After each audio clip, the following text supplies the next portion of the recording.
Hey guys, welcome to India's best and one of the most intuitive science channels, जहां पर दोस्तों आपको science सिर्फ पढ़ाई नहीं जाती है लेकिन समझाई जाती है, सिखाई जाती है, फील कराई जाती है। तो दोस्तों आज के इस पर्टिकुलर ज्ञान कैप्सूल के अंदर हम लोग कवर करेंगे क्लास 10th एनसीईआरटी की सारी केमिकल रिएक्शंस को, जहां पर कि मैं आपको इनका कंसेप्ट समझाऊंगा, मैकेनिज्म समझाऊंगा और इनसे रिलेटेड सारी जरूरी बातें आपको बता दूंगा। तो अगर आप पहली बार वीडियो को देख रहे हैं तो आपको सारी कंसेप्ट क्लैरिटी मिल जाएगी। अगर आपने सब कुछ पढ़ा हुआ है तो आपका रिवीजन हो जाएगा। तो without wasting any more time let's start our session. Alright, लेकिन इससे पहले दोस्तों मैं आपको एक चीज बताना चाहूंगा कि अगर अभी तक आपने मेरे टेलीग्राम चैनल का हिस्सा नहीं बने तो फटाफट से बन जाइए, बिकॉज इस क्लास के जो नोट्स है वो आपके टेलीग्राम चैनल पर आ जाएंगे। ठीक है सुनील भैया, चालू कीजिए। तो कौन कौन से चैप्टर्स हम पढ़ेंगे, जितनी भी रिएक्शंस केमिकल रिएक्शन इक्वेशन में, एसिड बेसिस सॉल्ट्स में, मेटल नॉन मेटल में एंड कार्बन एनएच कंपाउंड्स में, सारी रिएक्शंस को हम अच्छे से समझेंगे, उनके टाइप्स को जानेंगे, हर एक बात को समझेंगे। ठीक है, ऑल राइट सुनील भैया, चालू कीजिए with the very first chapter, that is the chemical reactions and equations. ठीक है सुनील भैया, तो सबसे पहली रासायनिक प्रतिक्रिया या अभिक्रिया जो यहां पर स्क्रीन पे लिखी हुई है, इसको ध्यान से देखिए। ये रिएक्शन आपकी रूम टेम्परेचर पे हो रही है। सबसे पहले रूम टेम्परेचर कितना होता है सुनील भैया? रूम टेम्परेचर हमारे पास होता है 25 डिग्री सेल्सियस। ठीक है, तो रूम टेम्परेचर 25 डिग्री सेल्सियस पे हमारे पास क्या होता है? रूम टेम्परेचर 25 डिग्री सेल्सियस पे मैग्नीशियम की रिबन जो हमारे पास है, यानी कि जो मैग्नीशियम मेटल हमारे पास है वायर के फॉर्मेट में, रिबन के फॉर्मेट में, ये मैग्नीशियम मेटल एयर में प्रेजेंट ऑक्सीजन गैस के साथ इंटरेक्ट करके अपने ऊपर मैग्नीशियम ऑक्साइड की एक व्हाइट लेयर चढ़ा लेता है। ठीक है, तो मैग्नीशियम मेटल एयर में प्रेजेंट ऑक्सीजन से रिएक्ट करके अपने ऊपर एक व्हाइट कलर की मैग्नीशियम ऑक्साइड की लेयर चढ़ा देता है। अब इससे जरूरी जो रिलेटेड बात है उसको ध्यान से समझना। क्या बोला जाता है कि मैग्नीशियम रिबन को जलाने से पहले हमें उसे सैंड पेपर से साफ क्यों करना है? तो सैंड पेपर से साफ इसीलिए करना है ताकि इस लेयर को हम रिमूव कर सके। It is clean with sand paper before burning to remove the layer of magnesium oxide. अब अगर आपसे पूछा रिएक्शन का टाइप क्या है, तो देखिए ये हमारे पास एक एलिमेंट, ये हमारे पास एक एलिमेंट, ये दोनों एलिमेंट मिलके एक कंपाउंड का निर्माण कर रहे हैं, यानी मल्टीपल रिएक्टेंट मिलके एक सिंगल प्रोडक्ट का निर्माण कर रहे हैं। तो ये हमारे पास हो जाएगी कॉम्बिनेशन रिएक्शन हो जाएगी। साथ ही साथ बहुत सारे बच्चों को लगता है भैया ये तो सिर्फ ऑक्सीडेशन रिएक्शन है, तो याद रखना मैग्नीशियम पे एडिशन ऑफ ऑक्सीजन हो रहा है और बन रहा है मैग्नीशियम ऑक्साइड। तो मैग्नीशियम का क्या होगा? ऑक्सीडेशन होगा। ठीक है, ऑक्सीजन का क्या हुआ होगा? ऑक्सीजन का यहां पे रिडक्शन हुआ होगा। तो अच्छे से याद रखना कि मैग्नीशियम का अगर ऑक्सीडेशन हुआ है तो ऑक्सीजन का रिडक्शन हुआ होगा, क्योंकि दोनों साइड बाय साइड चलते हैं, एक साथ चलते हैं। ठीक है, तो ये हमारे पास इसका ऑक्सीडेशन हुआ और इसका क्या हुआ होगा? रिडक्शन हुआ होगा। क्लियर जी, ये दोनों टाइप्स आपको क्लियर हो गए? जी सुनील भैया 100% अच्छी तरीके से क्लियर हो गए। अब क्या होगा दोस्तों अगर मैं इसको स्ट्रांगली गर्म करूं एयर में प्रेजेंट ऑक्सीजन के प्रेजेंस में? अगर मैग्नीशियम के रिबन को मैं स्ट्रांगली गर्म करता हूं एयर के अंदर प्रेजेंट ऑक्सीजन के प्रेजेंस में, तो ये बेसिकली क्या करती है? ये मैग्नीशियम की रिबन क्या बनाती है? मैग्नीशियम ऑक्साइड का व्हाइट पाउडर तो बनाती है। ठीक है, साथ ही साथ बहुत ज्यादा हीट और लाइट एनर्जी भी यहां पे जनरेट होती है। अब लाइट एनर्जी किस फॉर्मेट में होती है सुनील भैया? ये हमारे पास किस फॉर्मेट में होगी? जब मैग्नीशियम रिबन को स्ट्रांगली गर्म करेंगे तो वो व्हाइट डेजलिंग फ्लेम से जलेगी, है ना, या ब्राइट व्हाइट फ्लेम से जलेगी। अब ये जो ब्राइट व्हाइट फ्लेम होती है इसके अंदर होती है अल्ट्रा वायलेट रेडिएशन, जिसकी वजह से हमें क्या कहा जाता है कि काला चश्मा पहनना चाहिए। ठीक है, सो यहां पे अल्ट्रा वायलेट रेडिएशन निकलती है जिसकी वजह से हमको आई प्रोटेक्शन पहनना चाहिए। तो अब देखिए यहां पर हमारे पास मल्टीपल रिएक्टेंट से सिंगल प्रोडक्ट बन रहा है, तो कॉम्बिनेशन रिएक्शन हमारे पास 100% होगी। यहां पर एनर्जी रिलीज हो रही है तो एक्सोथर्मिक 100% होगी। ये मैंने आपको अभी बताया कि ये रिडॉक्स भी है तो ये रिडॉक्स भी होगी। साथ ही साथ ये क्या है? कंबशन भी है। अब कंबशन क्या होता है? अगर किसी भी चीज को एयर के अंदर प्रेजेंट ऑक्सीजन के प्रेजेंस में जलाएं और वो बेसिकली प्रोडक्ट्स बनाए, साथ में हीट और लाइट एनर्जी बनाए, तो इसे हम कहते हैं कंबशन रिएक्शन। तो ये कंबशन रिएक्शन का एग्जांपल भी होगा। अच्छा, आपको एक मजे की बात बताता हूं, जब भी हमारे पास कंबशन रिएक्शन आएगी तो आपके दिमाग में सीधा सीधा आ जाना चाहिए कंबशन रिएक्शन जितनी भी होगी सारी की सारी रिडॉक्स और एक्सोथर्मिक होगी। सारी की सारी रिडॉक्स और एक्सोथर्मिक 100% होंगी ही होंगी। ये कंबशन की एक्चुअल डेफिनेशन में भी आता है। ठीक है जी सुनील भैया, तो ये कामना करता हूं आपको बात अच्छी तरीके से यहां पे क्लियर हो गई होगी, दोनों रिएक्शंस क्लियर हो गई होगी। जी सुनील भैया, फिर हमारे पास आता है दोस्तों यहां पर कैल्शियम ऑक्साइड। कैल्शियम ऑक्साइड का जो आम जनता का नाम है वो हमारे पास है लाइम, क्विक लाइम, या फिर हम इसको कहते हैं बर्न्ट लाइम। अब जैसे हम इसको बेसिकली पानी के साथ मिक्स करवाते हैं तो यहां पर यानी कि ये हमारे पास एक कंपाउंड है, ये हमारे पास एक कंपाउंड है, इन दोनों की रिएक्शन कराते हैं तो ये एक सिंगल कंपाउंड का निर्माण करते हैं, सिंगल कंपाउंड का निर्माण करते हैं जिसका नाम है कैल्शियम हाइड्रोक्साइड।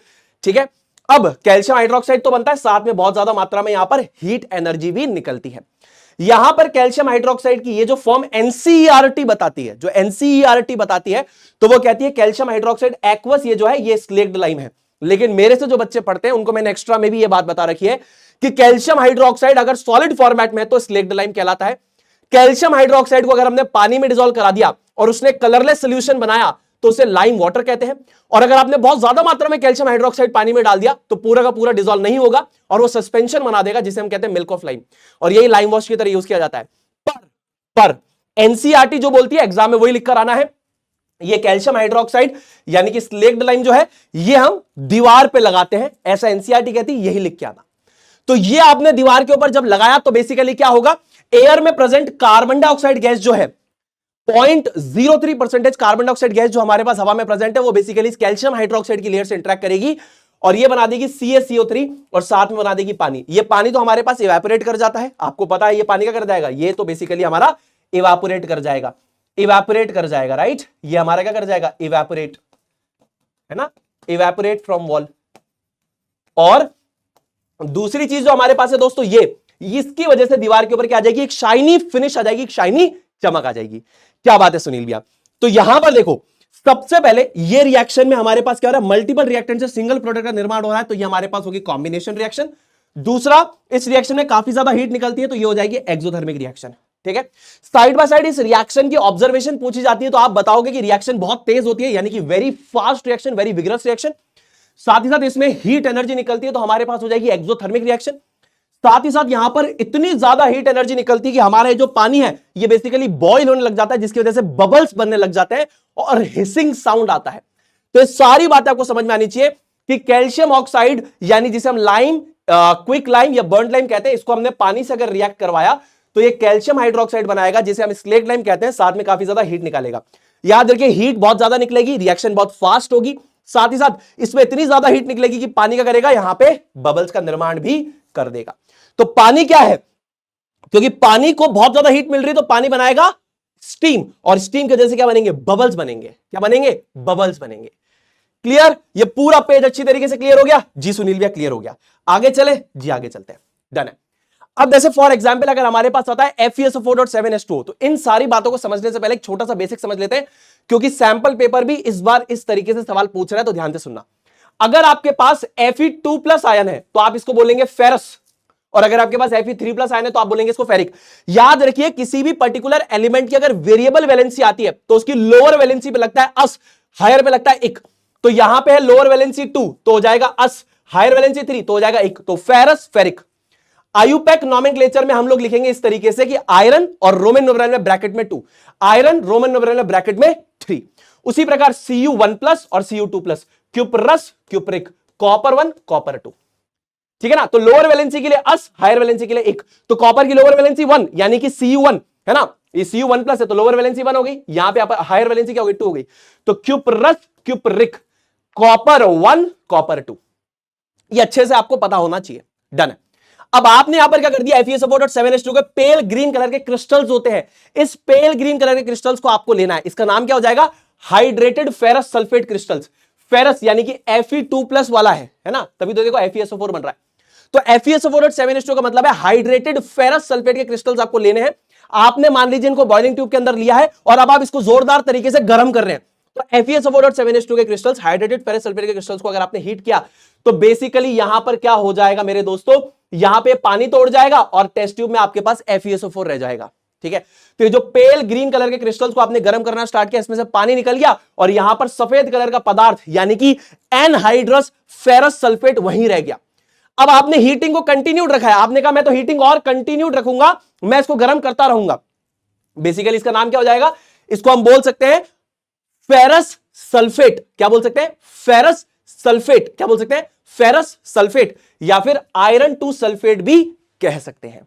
ठीक है, ये हमारे पास कॉमन नॉमेनक्लेचर, ये हमारे पास IUPAC nomenclature, ferrous sulphate, iron 2 sulphate. Further हमने इसको हीट करना स्टार्ट किया तो यहां पे रेडिश ब्राउन कलर का Fe2O3 टेस्ट ट्यूब में रह जाएगा और ये जो दोनों गैसेस है ये यहां से एस्केप कर जाएगी। ठीक है, इसका नाम हमारे पास क्या हो जाएगा, आयरन की वैलेंसी यहां पर 3 है तो नाम हो जाएगा फेरिक ऑक्साइड या फिर आयरन 3 ऑक्साइड, हमारे पास इसका नाम हो जाएगा। ये जो दोनों गैसेस यहां पे निकलती है इनका काफी ज्यादा स्ट्रॉन्ग एंड इरिटेटिंग ओडर होता है, यानी इरिटेटिंग स्मेल होती है। साथ ही साथ SO2 की जो स्मेल होती है that is similar to that of burnt matches, यानी कि जब माचिस की तीली को हम जलाते हैं उसका जब बुझ जाती है तो जो स्मेल आ रही है that is because of SO2 gas. तो बिल्कुल वैसी स्मेल आपको यहां पर आने लगेगी। अब इस चीज को थोड़ा सा ध्यान से अगर आप समझने की कोशिश करेंगे तो आपके पास सिंगल कंपाउंड था, यहां से आपको मल्टीपल कंपाउंड्स मिले, यानी कि सिंगल रिएक्टेंट से मल्टीपल प्रोडक्ट मिले। उसके बाद आपको यहां पे सिंगल रिएक्टेंट से क्या मिलने लगे, मल्टीपल प्रोडक्ट मिलने लगे। तो जब भी आपके पास सिंगल रिएक्टेंट और आपको मल्टीपल प्रोडक्ट मिलने लग जाए, ठीक है, तो ये कौन सी रिएक्शन हो जाएगी, ये हमारे पास हो जाएगी डीकॉम्पोजिशन। अब ये जो डीकॉम्पोजिशन है on the basis of heat हो रहा है। This decomposition reaction is happening just because of heat. ये हीट की वजह से यहां पर हो रहा है। तो अगर हीट की वजह से ये डीकॉम्पोजिशन हो रहा है तो this is an example of thermal decomposition reaction का एग्जांपल हो जाएगा।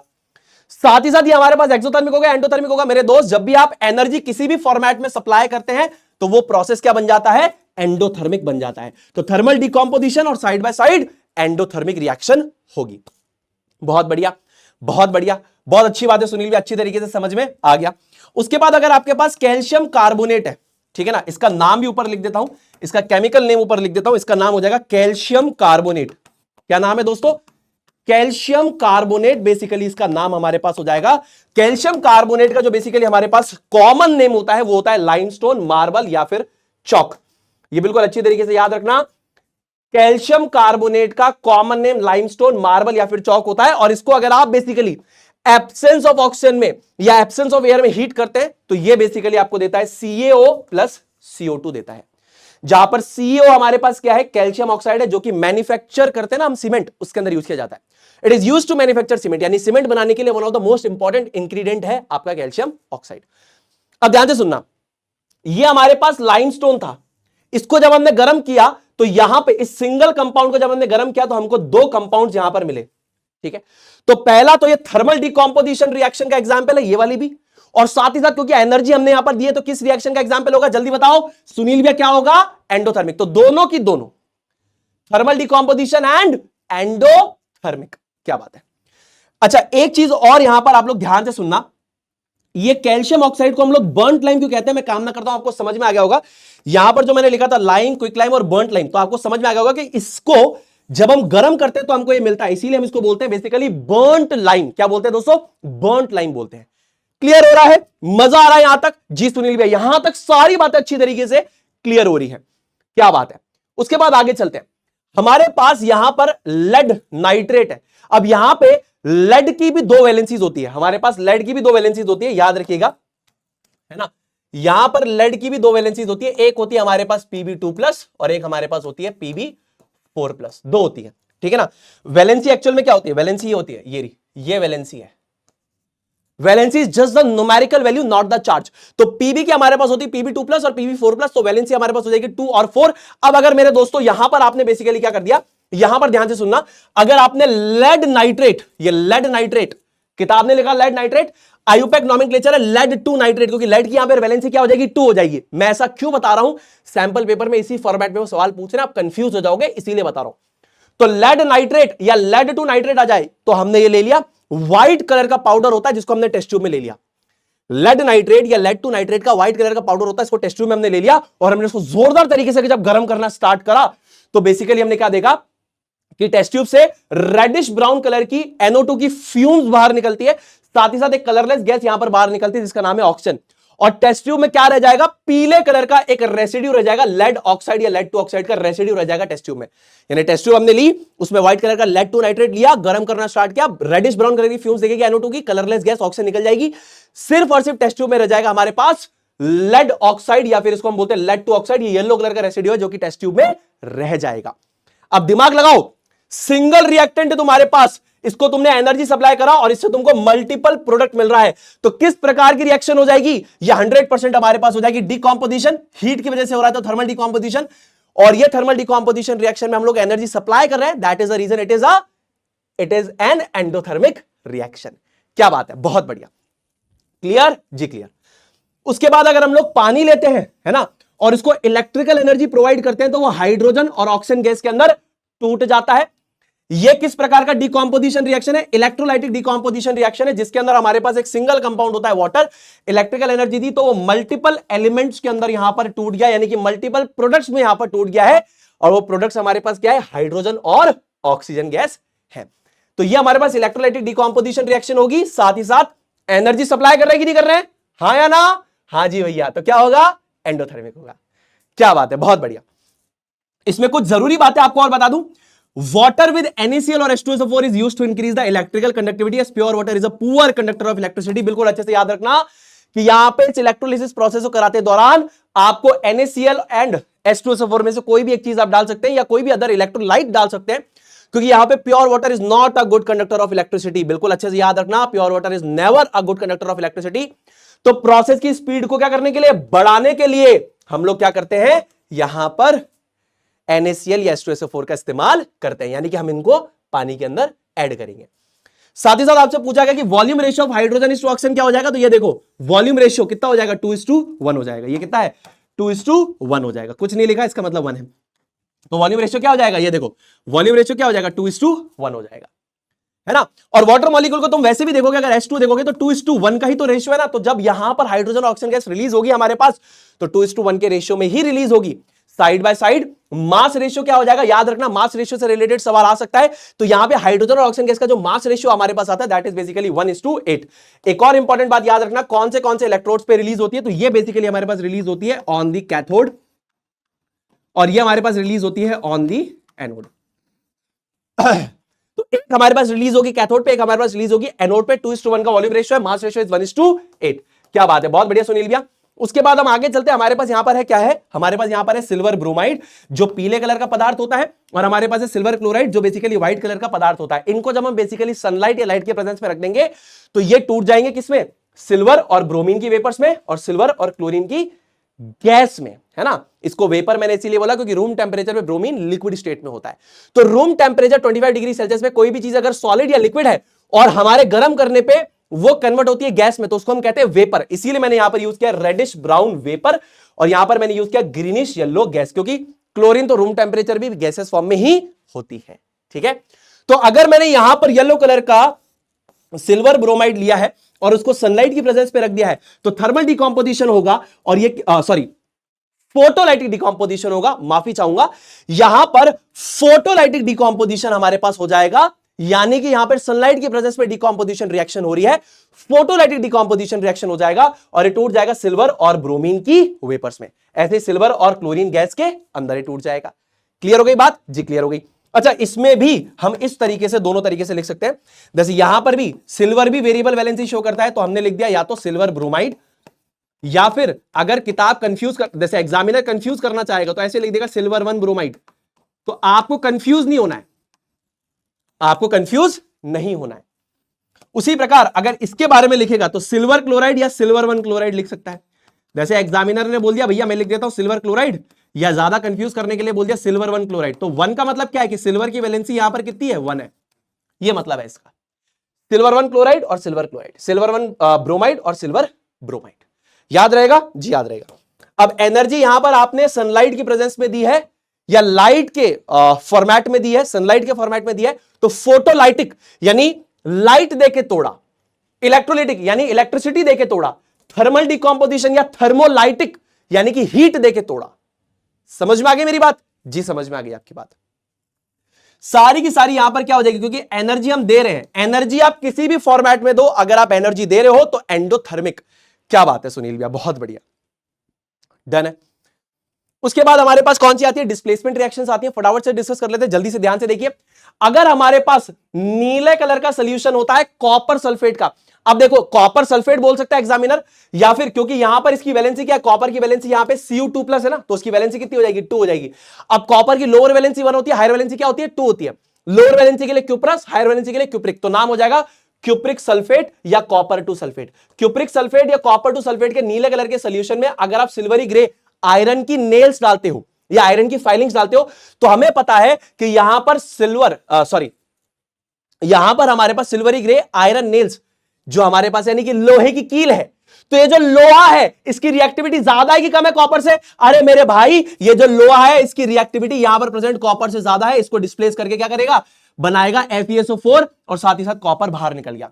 अब ये FeSO4 का जो सोल्यूशन होता है कौन से कलर का होता है, पेल ग्रीन कलर का सोल्यूशन होता है। नाम इसका हमारे पास क्या हो जाएगा, आयरन 2 सल्फेट, या फिर आयरन की जो वैलेंसी यहां पर है Fe2+ लोअर वैलेंसी है तो फेरस सल्फेट, तो नाम हो जाएगा फेरस सल्फेट या आयरन 2 सल्फेट। क्लियर है? तो नीले कलर के क्यूप्रिक सल्फेट के सोल्यूशन में अगर आयरन को डाल दिया तो आयरन की रिएक्टिविटी कॉपर से ज्यादा, इसको डिस्प्लेस कर देगा और बना देगा, यहां पर क्या बना देगा, यहां पर बना देगा FeSO4 और ये रेडिश ब्राउन कॉपर जो यहां पर है ये बाहर निकल जाएगा। क्लियर जी, बहुत बढ़िया।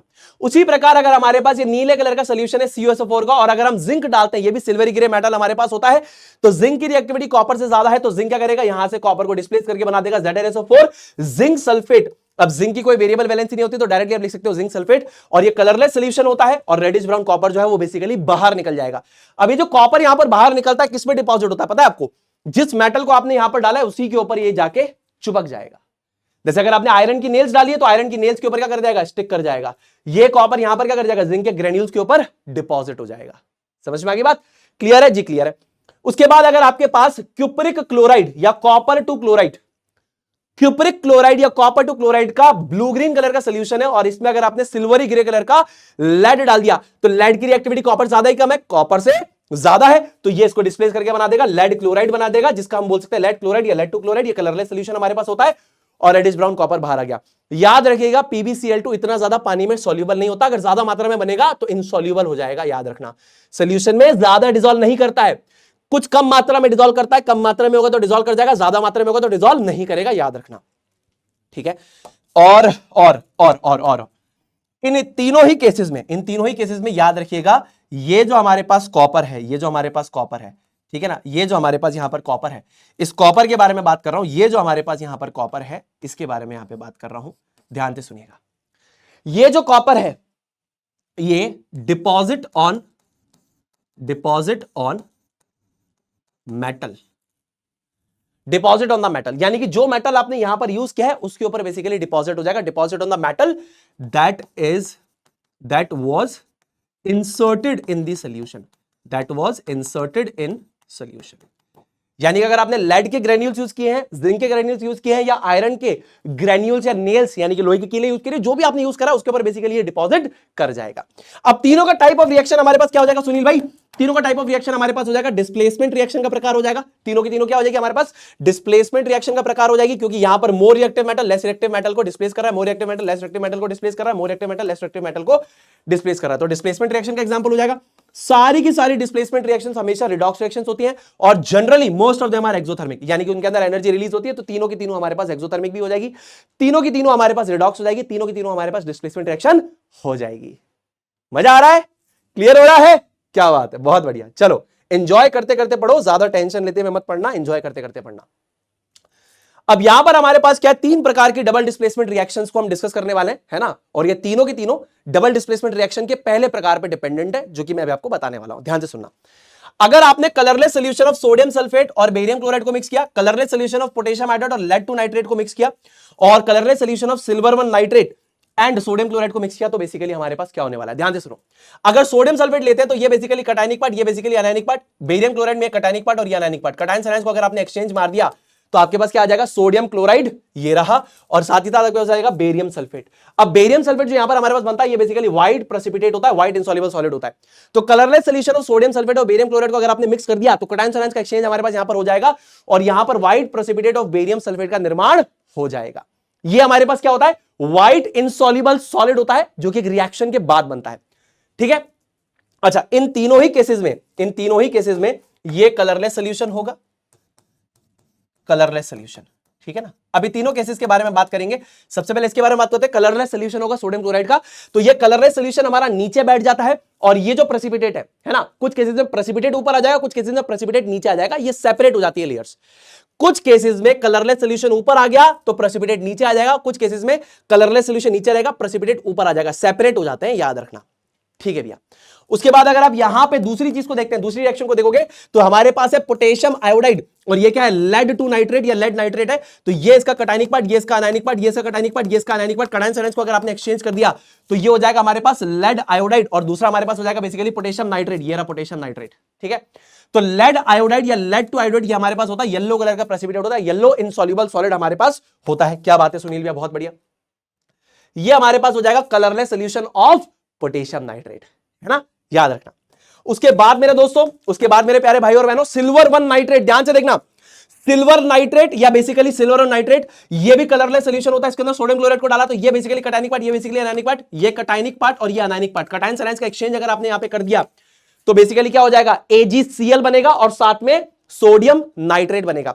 AgCl हमारे पास क्या होता है, सिल्वर क्लोराइड, और सिल्वर ऑन क्लोराइड होता है व्हाइट कलर का इनसॉल्युबल सॉलिड होता है, व्हाइट प्रेसिपिटेट। तो ये व्हाइट है, ये येलो है और ये भी व्हाइट है। याद रखना ये भी कलरलेस सॉल्यूशन हो जाएगा और ये भी यहां पर सेपरेटली बनेगा, ठीक है ना।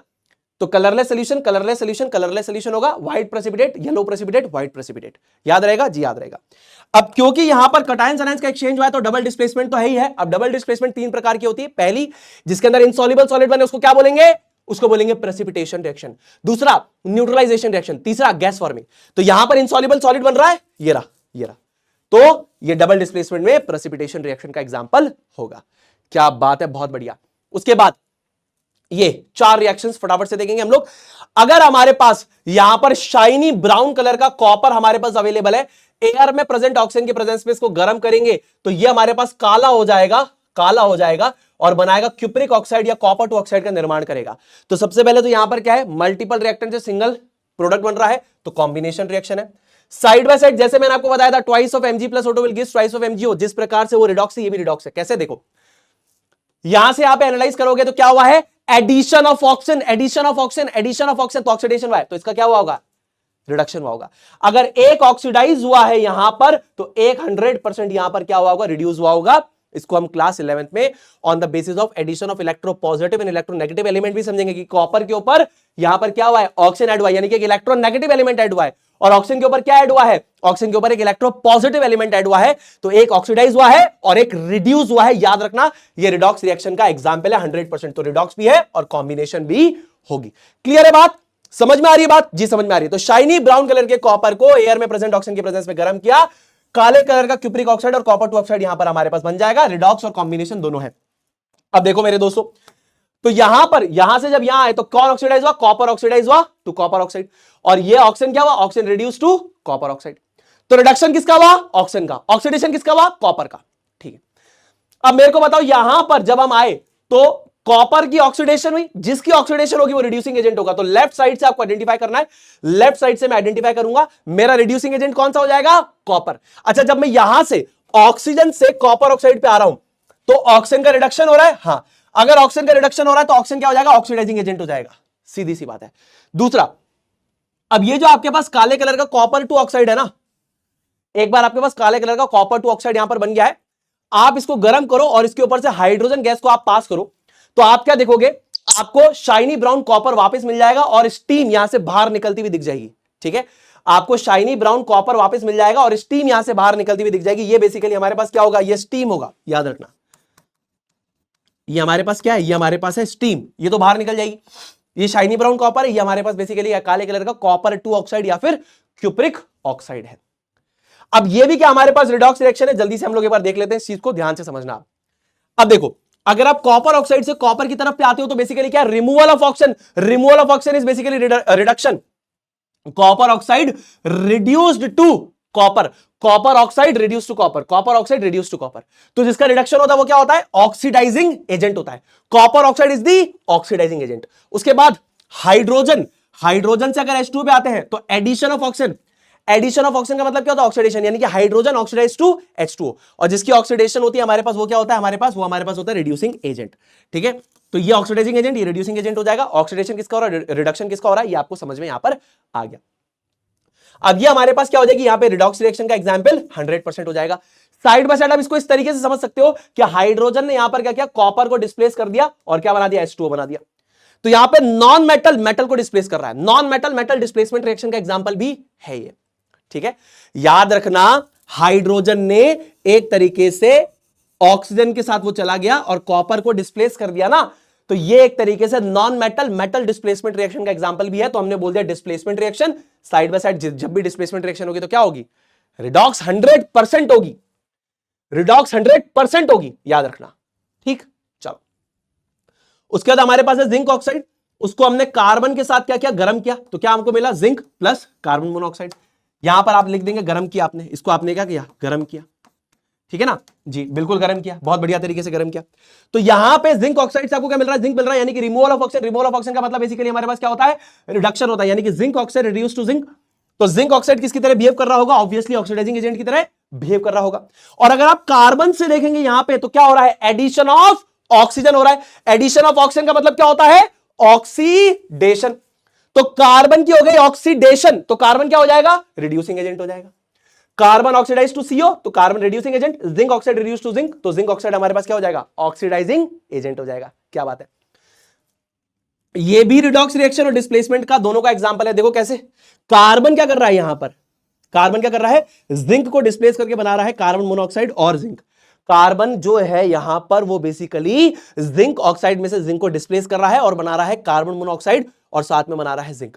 तो obviously this is an example of a displacement reaction. जब भी डिस्प्लेसमेंट है तो 100% रिडॉक्स रिएक्शन तो होगी ही होगी। उसके बाद ये हमारे पास है मैग्नीज डाइऑक्साइड, या इसको हम बोलते हैं मैग्नीज 4 ऑक्साइड। मैग्नीज डाइऑक्साइड या मैग्नीज 4 ऑक्साइड इसको हम बोलते हैं। इसकी रिएक्शन अगर हम HCl के साथ कराते हैं तो हमको मिलता है MnCl2, H2 और Cl2 मिलता है। अब ध्यान से सुनिए, यहां से यहां पे अगर आप आते हो तो रिमूवल ऑफ ऑक्सीजन, सुनील भैया रिमूवल ऑफ ऑक्सीजन, सुनील भैया removal of oxygen. Removal of oxygen का मतलब क्या होता है, रिडक्शन होता है, यानी कि MnO2 रिड्यूस टू MnCl2, जिसका रिडक्शन हो रहा है, यानी कि इसका रिडक्शन हो रहा है, तो ये हमारे पास क्या हो जाएगा, ऑक्सीडाइजिंग एजेंट हो जाएगा।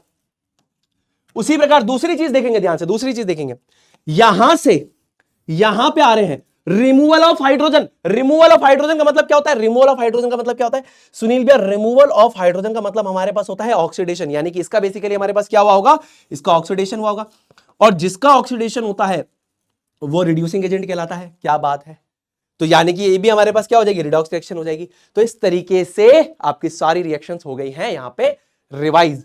ठीक है, तो अगर समझ में आता जाए, ठीक है, वैसे तो एग्जाम से आप लोगों के, लेकिन अगर फिर भी समझ में आता जाए तो मन में एक बार आए भैया बोल देना, कोई दिक्कत वाली बात नहीं है। अब चलते हैं फटाफट से हम लोग आगे, दूसरा chapter acids bases and salts, फटाफट से इसको रिवाइज करते हैं। तो अगर हमारे पास रिएक्शन होती है मेटल की डाइल्यूट एसिड के साथ, तो ये बनाता है मेटेलिक सॉल्ट और साथ में बनाता है बेसिकली हमारे पास हाइड्रोजन गैस। अब आप इसको टेक्निकली अगर रिएक्शन को समझने जाएंगे तो ये भी एक डिस्प्लेसमेंट रिएक्शन का एग्जांपल है, जहां पर मेटल एक नॉन मेटल को डिस्प्लेस कर रहा है। ठीक है, कैसे, अगर मान लीजिए जिंक की रिएक्शन में डाइल्यूट H2SO4 से कराऊं और जिंक की रिएक्शन में मान लीजिए डाइल्यूट हाइड्रोक्लोरिक एसिड से कराऊं, तो क्योंकि मेरे जिंक की रिएक्टिविटी यहां पर प्रेजेंट हाइड्रोजन से ज्यादा है, तो बना देगा जिंक का सल्फेट यानी मेटेलिक सॉल्ट और साथ में हाइड्रोजन गैस बाहर। और जिंक की रिएक्टिविटी यहां पर प्रेजेंट हाइड्रोजन से ज्यादा है, तो क्या बना देगा, जिंक का क्लोराइड और साथ में बना देगा हाइड्रोजन गैस। तो सबसे पहले तो रिएक्शन पॉसिबल कब है, जब रिएक्टिविटी मेटल की क्या हो, हाइड्रोजन ऑफ एसिड से ज्यादा हो। दूसरा, अगर आपको मेटेलिक सॉल्ट और हाइड्रोजन गैस चाहिए तो याद रखना एसिड हमेशा डाइल्यूटेड होना चाहिए। अगर आपका एसिड कंसंट्रेटेड होगा तो आपके ये सेम प्रोडक्ट्स नहीं मिल रहे होंगे कि हाइड्रोजन गैस बनेगा, नहीं, फिर कुछ और प्रोडक्ट्स बन रहे होंगे, याद रखना। तो metal plus dilute acid will give metallic salt plus hydrogen gas. अगर यही प्रोडक्ट चाहिए तो एसिड हमेशा डाइल्यूट होना चाहिए। मेटल की रिएक्टिविटी यहां पर प्रेजेंट नॉन मेटल से ज्यादा है, मेटल की रिएक्टिविटी यहां पर प्रेजेंट नॉन मेटल से ज्यादा है, तो ये इसको डिस्प्लेस करके बना देगा ZnSO4 और बना देगा ZnCl2। तो मेटेलिक सॉल्ट और हाइड्रोजन गैस हमको यहां पर मिल जाएगा। क्लियर है बात जी, क्लियर है। कैसी रिएक्शन है, डिस्प्लेसमेंट रिएक्शन है। तो मैं आपसे एक छोटी सी बात पूछता हूं, डिस्प्लेसमेंट रिएक्शंस, क्या सारी की सारी डिस्प्लेसमेंट रिएक्शंस रिडॉक्स है? जब दिख जाए डिस्प्लेसमेंट चुपचाप मार्क कर देना रिडॉक्स। जब भी दिख जाए डिस्प्लेसमेंट चुपचाप मार्क कर देना रिडॉक्स है। साइड बाय साइड इस रिएक्शन में काफी ज्यादा हीट निकलती है तो एक्सोथर्मिक भी है। देखिए displacement reactions most of the cases में एक्सोथर्मिक भी होती है और सारे केसेस में रिडॉक्स होती है। तो ये क्या हो जाएगी, रिडॉक्स और एक्सोथर्मिक हो जाएगी। क्लियर जी, क्लियर। उसके बाद अगर हमारे पास आता है मेटल कार्बोनेट या मेटल बाइकार्बोनेट, बाइकार्बोनेट को हाइड्रोजन कार्बोनेट भी बोलते हैं। अगर इसकी रिएक्शन एसिड से होगी तो मेटेलिक सॉल्ट प्लस यूजुअली क्या बनता है, मैं आपको बता दूं, प्लस बनता है कार्बोनिक एसिड। क्या बनता है, कार्बोनिक एसिड बनता है। और मेरे दोस्तों कार्बोनिक एसिड जो होता है हमारे पास वो टूटता है वाटर और CO2 में। याद रखना, ये क्या करता है, ये टूटता है वाटर और CO2 में। ध्यान से सुनो, अब बेसिकली मेरे पास सोडियम कार्बोनेट है, metal carbonate, sodium hydrogen carbonate है, मेटल हाइड्रोजन कार्बोनेट या मेटल बाइकार्बोनेट मेरे पास है। ठीक है, और इसके अंदर मैं डालता हूं HCl और इसके अंदर डालता हूं मैं बेसिकली HCl। तो ये मेरे पास क्या हो जाएगा, कटायनिक पार्ट, ये हो जाएगा मेरे पास अनायनिक पार्ट, ये हो जाएगा कटायनिक पार्ट और ये हो जाएगा अनायनिक पार्ट। तो जैसे ही हम लोग सोडियम कार्बोनेट और HCl की रिएक्शन कराते हैं, कटायन आयंस का एक्सचेंज हमारे पास हो जाएगा। तो यहां पर बनेगा हमारे पास NaCl और साथ ही साथ H और CO3 मिलकर क्या बना देगा, H2CO3 बना देगा। अब H2CO3 हमारे पास क्या होता है, टूटता है H2O में और CO2 में। किसमें टूटेगा, H2O और CO2 में। फिर से सुनो मेरी बात, अगर आपके पास ये कटायनिक पार्ट है, ये अनायनिक पार्ट है, और ये कटायनिक पार्ट और एनायनिक पार्ट है। तो आपने मेटल कार्बोनेट कौन सा लिया, सोडियम कार्बोनेट लिया, एसिड कौन सा लिया, हाइड्रोक्लोरिक एसिड लिया। दोनों को जैसे ही आपने मिक्स किया कटायन आयंस का एक्सचेंज आपके पास हो जाएगा, जी हो जाएगा। तो ये कटायनिक पार्ट, ये एनायनिक पार्ट, ये कटायनिक पार्ट, ये एनायनिक पार्ट, इनका एक्सचेंज हो गया। तो ये बन जाएगा NaCl और ये H और CO3 मिलकर बना देगा H2CO3 जो टूटता है H2 और CO2 में, याद रखना। तो क्या बन गया, मेटालिक सॉल्ट बना, साथ में बना वाटर, साथ में बना CO2। उसके बाद ये सोडियम हाइड्रोजन कार्बोनेट या सोडियम बाइकार्बोनेट, ये कटायनिक पार्ट है, ये बेसिकली एनायनिक पार्ट है, ये बेसिकली कटायनिक और ये एनायनिक पार्ट है। कटायन आयंस का एक्सचेंज अगर हम करेंगे तो क्या बन जाएगा, सॉल्ट बन जाएगा। जल्दी बताओ, ये Na और Cl, NaCl और H और HCO3 क्या हो जाएगा, H2CO3। अब H2CO3 मेरे भाई क्या होता है, अरे मेरे भाई H2CO3 क्या होता है, H2CO3 यानी कार्बोनिक एसिड, जो फर्दर किस में टूटता है, H2 और CO2 में टूटता है। ठीक है जी सुनील भैया, 100% अच्छी तरीके से क्लियर है। तो ये कौन सी रिएक्शन है, डबल डिस्प्लेसमेंट रिएक्शन है। ये डबल डिस्प्लेसमेंट रिएक्शन है दोनों की दोनों। अब डबल डिस्प्लेसमेंट रिएक्शन के 3 प्रकार होते हैं। पहला, इनसॉल्युबल सॉलिड बनना यानी कि प्रेसिपिटेशन। क्या कोई इनसॉल्युबल सॉलिड बन रहा है, इनसॉल्युबल सॉलिड कोई भी नहीं बन रहा है। दूसरा, neutralisation, acid plus base will salt plus water, ये salt plus water plus gas है। तो तीसरा टाइप है गैस फॉर्मिंग, यहां पे गैस का निर्माण हो रहा है। 100% कैसी रिएक्शन हमारे पास हो जाएगी, डबल डिस्प्लेसमेंट में गैस फॉर्मिंग रिएक्शन। क्लियर है बात। अब यहां पे हाइड्रोजन और कार्बन डाइऑक्साइड गैस को टेस्ट कैसे करना है, कंफर्म कैसे करना है, तो test for hydrogen and carbon dioxide gas फटाफट से देख लेते हैं। सबसे पहले याद रखना, हाइड्रोजन गैस हमारे पास क्या होती है, बिना रंग की और बिना स्मेल की गैस होती है। हाइड्रोजन गैस का कोई भी रंग नहीं होता, कोई भी स्मेल नहीं होती है, बिल्कुल अच्छे से याद रखना। दूसरी बात, अगर आपको कंफर्म करना है कि किसी भी रिएक्शन में हाइड्रोजन गैस जनरेट हुई है, तो जलती हुई मोमबत्ती पास में ले आइए, आपको जोरदार धमाका सुनने के लिए मिलेगा और जलती हुई मोमबत्ती बुझ जाएगी। Hydrogen gas burns with a squeaky pop sound, it is combustible और not a supporter of combustion. कहने का तात्पर्य क्या है, हाइड्रोजन गैस क्या करेगी, जैसे आप जलती हुई मोमबत्ती ले आएंगे, एक जोरदार धमाका होगा, तो ये इससे साबित होता है कि हाइड्रोजन गैस तो कंबस्टिबल है यानी कि जल जाती है, लेकिन जलती हुई मोमबत्ती को बुझा देगी। इसका क्या मतलब है, खुद तो जलती है लेकिन चीजों को जलने में मदद नहीं करती। तो हाइड्रोजन गैस को कैसे कंफर्म करेंगे, जलती हुई मोमबत्ती पास में ले आए तो यहां पे एक स्क्वीकी पॉप साउंड आएगा यानी कि छोटा एक्सप्लोजन होगा। साइड बाय साइड हम लोग एक और चीज देखेंगे, जलती हुई मोमबत्ती क्या है, बुझ जा रही है, यानी कि हाइड्रोजन खुद तो कंबस्टिबल है but not a supporter of combustion. अच्छे से याद होना चाहिए, मजा आ रहा है जी। अब देखो, कार्बन डाइऑक्साइड गैस के बारे में बात करेंगे तो ये भी कलरलेस है और ये भी ऑर्डरलेस है, यानी ना तो इसमें स्मेल है ना तो इसमें कलर है, ना तो इसमें स्मेल है ना तो इसके अंदर कलर है, दोनों के अंदर। ये चीज हमें समझ में आ गई। अब देखिए, अगर बेसिकली मैं क्या करता हूं, यहां पे ध्यान से मेरी बात को ध्यान से सुनना। अब मुझे अगर ये कंफर्म करना है कि मेरी CO2 गैस यहां पर रिलीज हुई है, तो मैं इसके लिए क्या कर सकता हूं, बहुत ही सिंपल सा टेस्ट है जो NCERT में दे रखा है। CO2 gas turns the lime water milky. अब देखिए, कैल्शियम हाइड्रोक्साइड, अब मैंने आपको क्या बताया था, कैल्शियम हाइड्रोक्साइड का जो कलरलेस सोल्यूशन होता है उसे लाइम वाटर कहते हैं, है ना। हाँ, तो कैल्शियम हाइड्रोक्साइड का जो कलरलेस सोल्यूशन है that is basically lime water है। अब किसी भी रिएक्शन में, जैसे मान लीजिए इस पर्टिकुलर रिएक्शन में अगर आपकी CO2 गैस निकल रही है और आपको कंफर्म करना है कि CO2 गैस निकल रही है, तो आप क्या करेंगे, वो जो CO2 गैस, कोई भी गैस निकल रही है, आपको कंफर्म करना है कि CO2 गैस ही है, तो उसकी जो डिलीवरी ट्यूब आप एक लगा देंगे, यानी कि जिस भी रिएक्शन से CO2 गैस निकल रही है उससे एक डिलीवरी ट्यूब लगा दीजिए और दूसरी टेस्ट ट्यूब में फिट कर दीजिए और यहां पे आप लाइम वाटर ले आइए।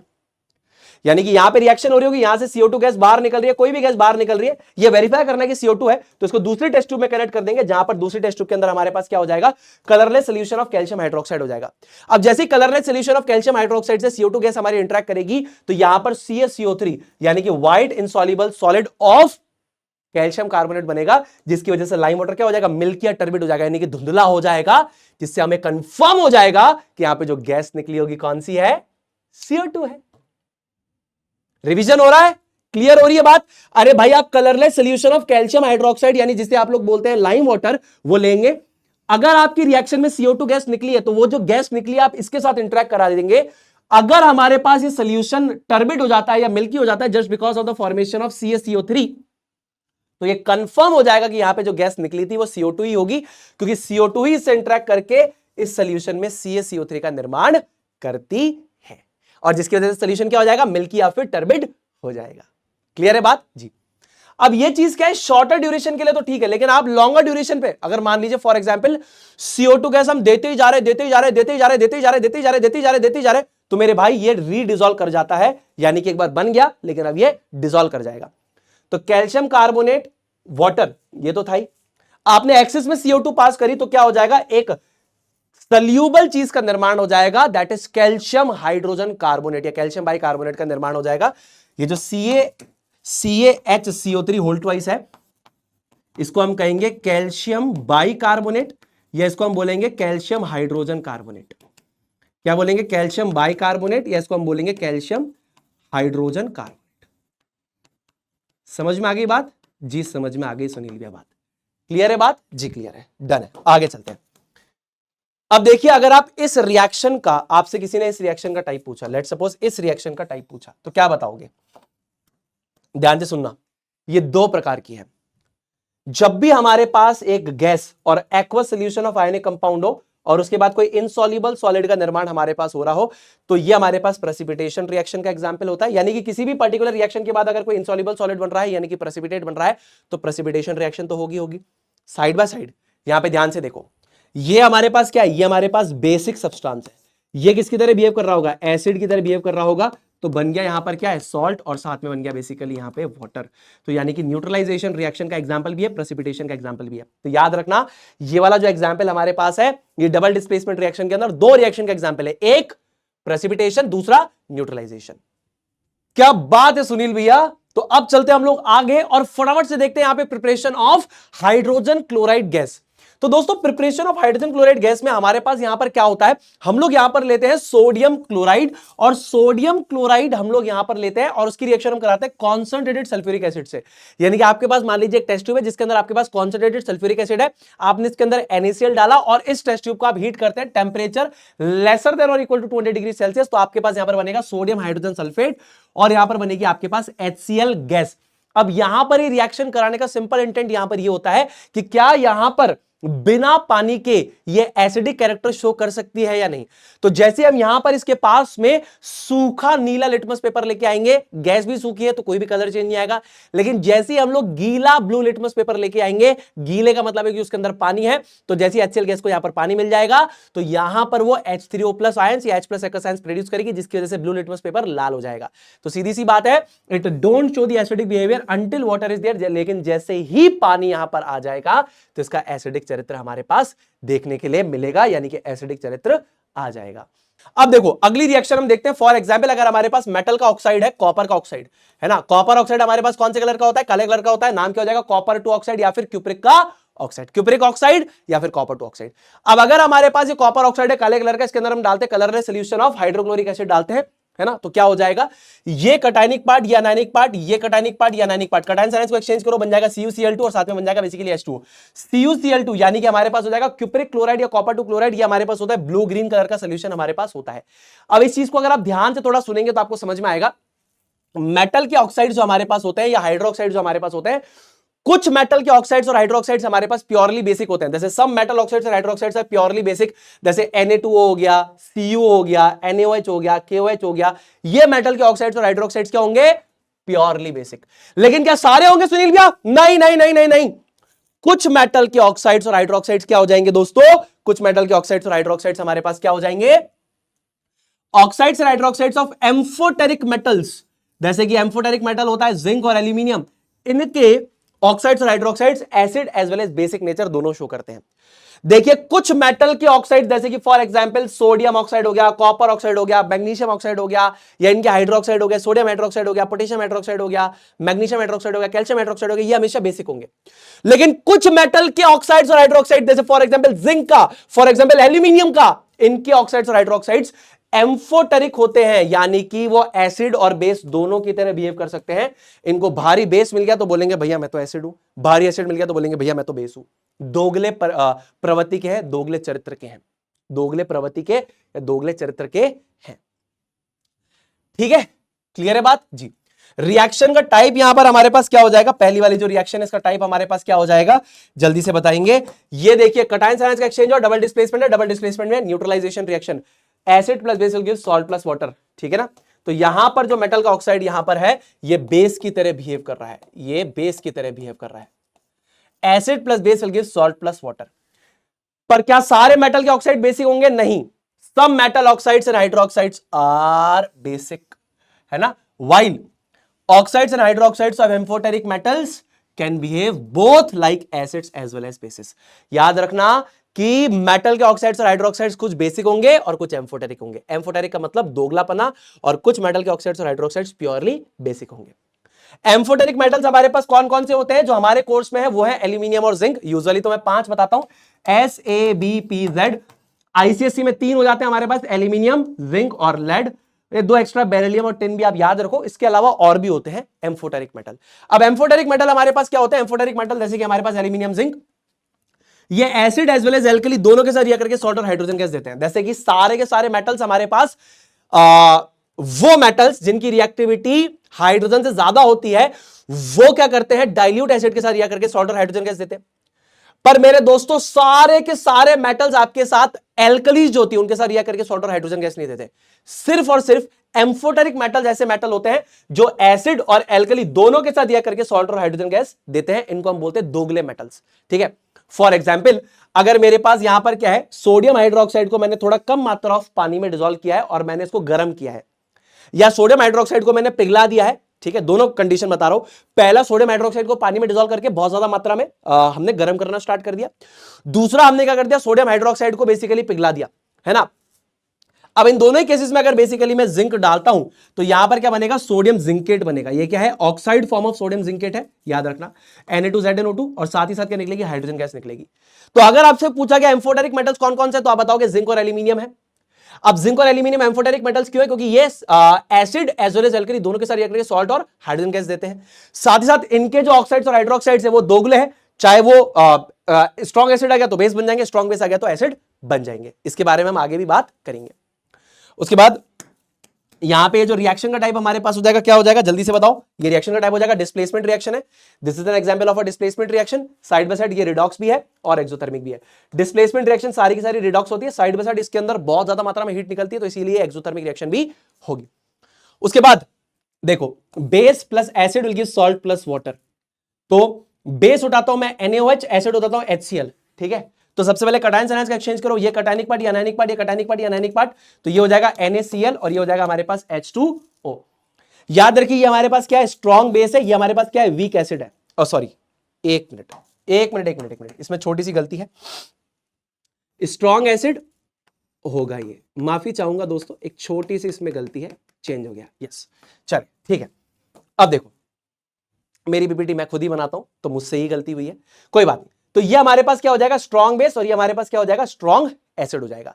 तो स्ट्रॉन्ग बेस और स्ट्रॉन्ग एसिड यहां पर अगर हम बराबर मात्रा में और बराबर कंसंट्रेशन में यूज करते हैं NaOH और HCl, तो यहां पे कटायन आयंस का एक्सचेंज होगा तो बनेगा NaCl और साथ में बन जाएगा हमारे पास H2O। NaCl हमारे पास जो होता है ये एक न्यूट्रल सॉल्ट होता है, इसका जो pH हमारे पास होता है वो 7 के बराबर होता है, याद रखना। तो डबल डिस्प्लेसमेंट रिएक्शन का ही एग्जांपल है और डबल डिस्प्लेसमेंट में न्यूट्रलाइजेशन रिएक्शन का एग्जांपल हो जाएगा। उसी प्रकार से हमारे पास ये बेस जो है NaOH एक स्ट्रॉन्ग बेस है, लेकिन एसिड हमारे पास एक वीक एसिड है, that is H2CO3। Cation ions का एक्सचेंज हो जाएगा तो बन जाएगा हमारे पास ये Na2CO3 सॉल्ट हो जाएगा, और ये हो जाएगा H और OH यानी कि H2O। फिर से ध्यान से सुनेंगे, NaOH और H2CO3 ये हमारे पास है स्ट्रॉन्ग बेस, ये हमारे पास है बेसिकली वीक एसिड। ये कटायनिक पार्ट, ये अनायनिक पार्ट, ये कटायनिक पार्ट और ये अनायनिक पार्ट। कटायन आयंस का एक्सचेंज हो जाएगा तो Na2CO3 और साथ में बन जाएगा बेसिकली हमारे पास H2O। याद रखिएगा, ये जो हमारे पास सॉल्ट है ना, अब क्योंकि हमारे पास ये स्ट्रॉन्ग बेस और ये हमारे पास वीक एसिड है, ये पूरी तरीके से इसको न्यूट्रलाइज नहीं कर पाएगा, तो यहां पर जो सॉल्ट आएगा, इसका जो pH आ जाएगा हमारे पास, ये 7 से ज्यादा आ जाएगा। ये एक बेसिक सॉल्ट का एग्जांपल हो जाएगा। ठीक है, अगेन ये भी डबल डिस्प्लेसमेंट में न्यूट्रलाइजेशन रिएक्शन का एग्जांपल हो जाएगा। उसके बाद एक और तीसरा केस देख लेते हैं। फॉर एग्जांपल, अगर हमारे पास बेस, अब यहां पे बेस हमारे पास क्या है? वीक है, और एसिड हमारे पास स्ट्रॉन्ग है। ठीक है, ये वीक एसिड था, अब यहां स्ट्रॉन्ग एसिड है, यहां स्ट्रॉन्ग बेस था, यहां पे वीक बेस है। तो ये कटायनिक पार्ट, ये अनायनिक पार्ट, ये कटायनिक पार्ट, ये अनायनिक पार्ट, तो NH4Cl और H2O। NH4Cl, अब ये स्ट्रॉन्ग एसिड है, वीक बेस है, तो क्या इसको पूरी तरीके से न्यूट्रलाइज कर पाएगा? नहीं कर पाएगा, तो एसिडिक सॉल्ट हो जाएगा। pH हो जाएगा 7 से कम हो जाएगा, pH 7 से कम हो जाएगा, या pH 7 से ज्यादा हो जाएगा, यहां पे pH 7 के बराबर हो जाएगा। तो तीनों रिएक्शंस डबल डिस्प्लेसमेंट में न्यूट्रलाइजेशन रिएक्शन का एग्जांपल हो जाएगा। क्या बात है सुनील भैया? उसके बाद हमारे पास आता है क्लोर एल्कली प्रोसेस, इसको हम बोलते हैं इलेक्ट्रोलिसिस ऑफ एक्वस NaCl। आपने क्या करना है? NaCl को पानी के अंदर डिसॉल्व कराना है। NaCl को अगर आपने पानी के अंदर डिसॉल्व करा दिया तो इसको आप लोग बोलते हैं बेसिकली ब्राइन सोल्यूशन बोलते हैं। क्या बोलते हैं? ब्राइन सोल्यूशन आप लोग बोलते हैं। और ब्राइन सोल्यूशन से जैसे ही आपने इलेक्ट्रिसिटी पास करी, ब्राइन सोल्यूशन से अगर आपने इलेक्ट्रिसिटी पास करी, यानी सीधी सीधी सी बात यह है कि आपने पानी के अंदर बहुत ज्यादा मात्रा में सोडियम क्लोराइड को डिसॉल्व करा दिया, तो यानी कि आपने एक ब्राइन सोल्यूशन यहां पर बना दिया है। और जैसे अब आप इससे इलेक्ट्रिसिटी पास करेंगे यानी कि इसका इलेक्ट्रोलिसिस करने की कोशिश करेंगे तो आपको यहां पे NaOH, Cl2 और H2 मिलेगा। H2 आपको मिल जाएगा यानी कि हाइड्रोजन गैस कैथोड पे, क्लोरीन गैस आपको मिलेगी एनोड पे, और नियर द कैथोड आपको मिल जाएगा बेसिकली NaOH यानी कि सोडियम हाइड्रोक्साइड। सोडियम हाइड्रोक्साइड यानी कि आपका होता है NaOH। तो यहां से इस प्रोसेस से हम लोग को मेन प्रोडक्ट क्या बनाना है वो भी लिख देता हूं। इस प्रोसेस का जो हमारे पास मेन प्रोडक्ट है वो मेन प्रोडक्ट हमारे पास क्या है, that main product is NaOH, और इसको हम लोग बोलते हैं सोडियम हाइड्रोक्साइड। क्या बोलते हैं दोस्तों? सोडियम का हाइड्रोक्साइड बोलते हैं, सोडियम हाइड्रोक्साइड।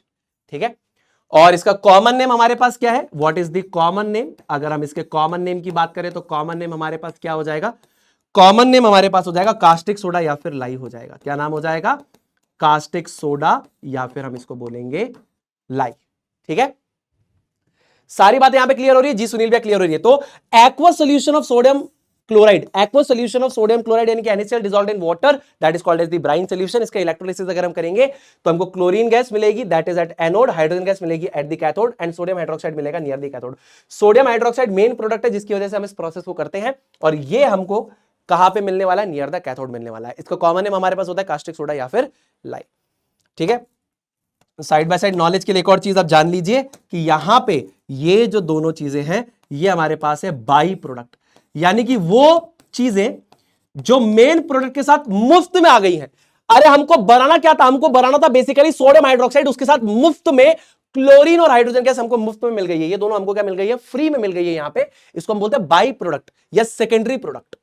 ठीक है जी, इसको बनाने के लिए प्रोसेस नहीं करा था, लेकिन हमने NaOH को बनाने के लिए प्रोसेस किया था, उसके साथ ये फ्री में हमको मिल जाती है। इसको हम बोलते हैं बाई प्रोडक्ट या फिर सेकेंडरी प्रोडक्ट।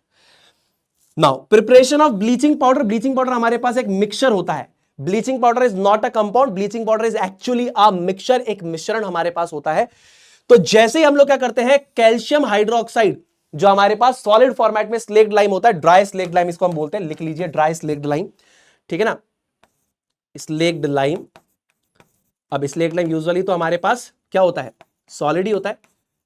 ठीक है जी, तो ड्राई स्लेक्ड लाइम अगर हम यहां पर यूज करते हैं, यानी कि ऊपर से मान लीजिए ड्राई स्लेक्ड लाइम हमारा गिर रहा है और नीचे से हमारी जो है क्लोरीन गैस इससे इंटरेक्ट करती है। क्लोरीन गैस कहां से आई?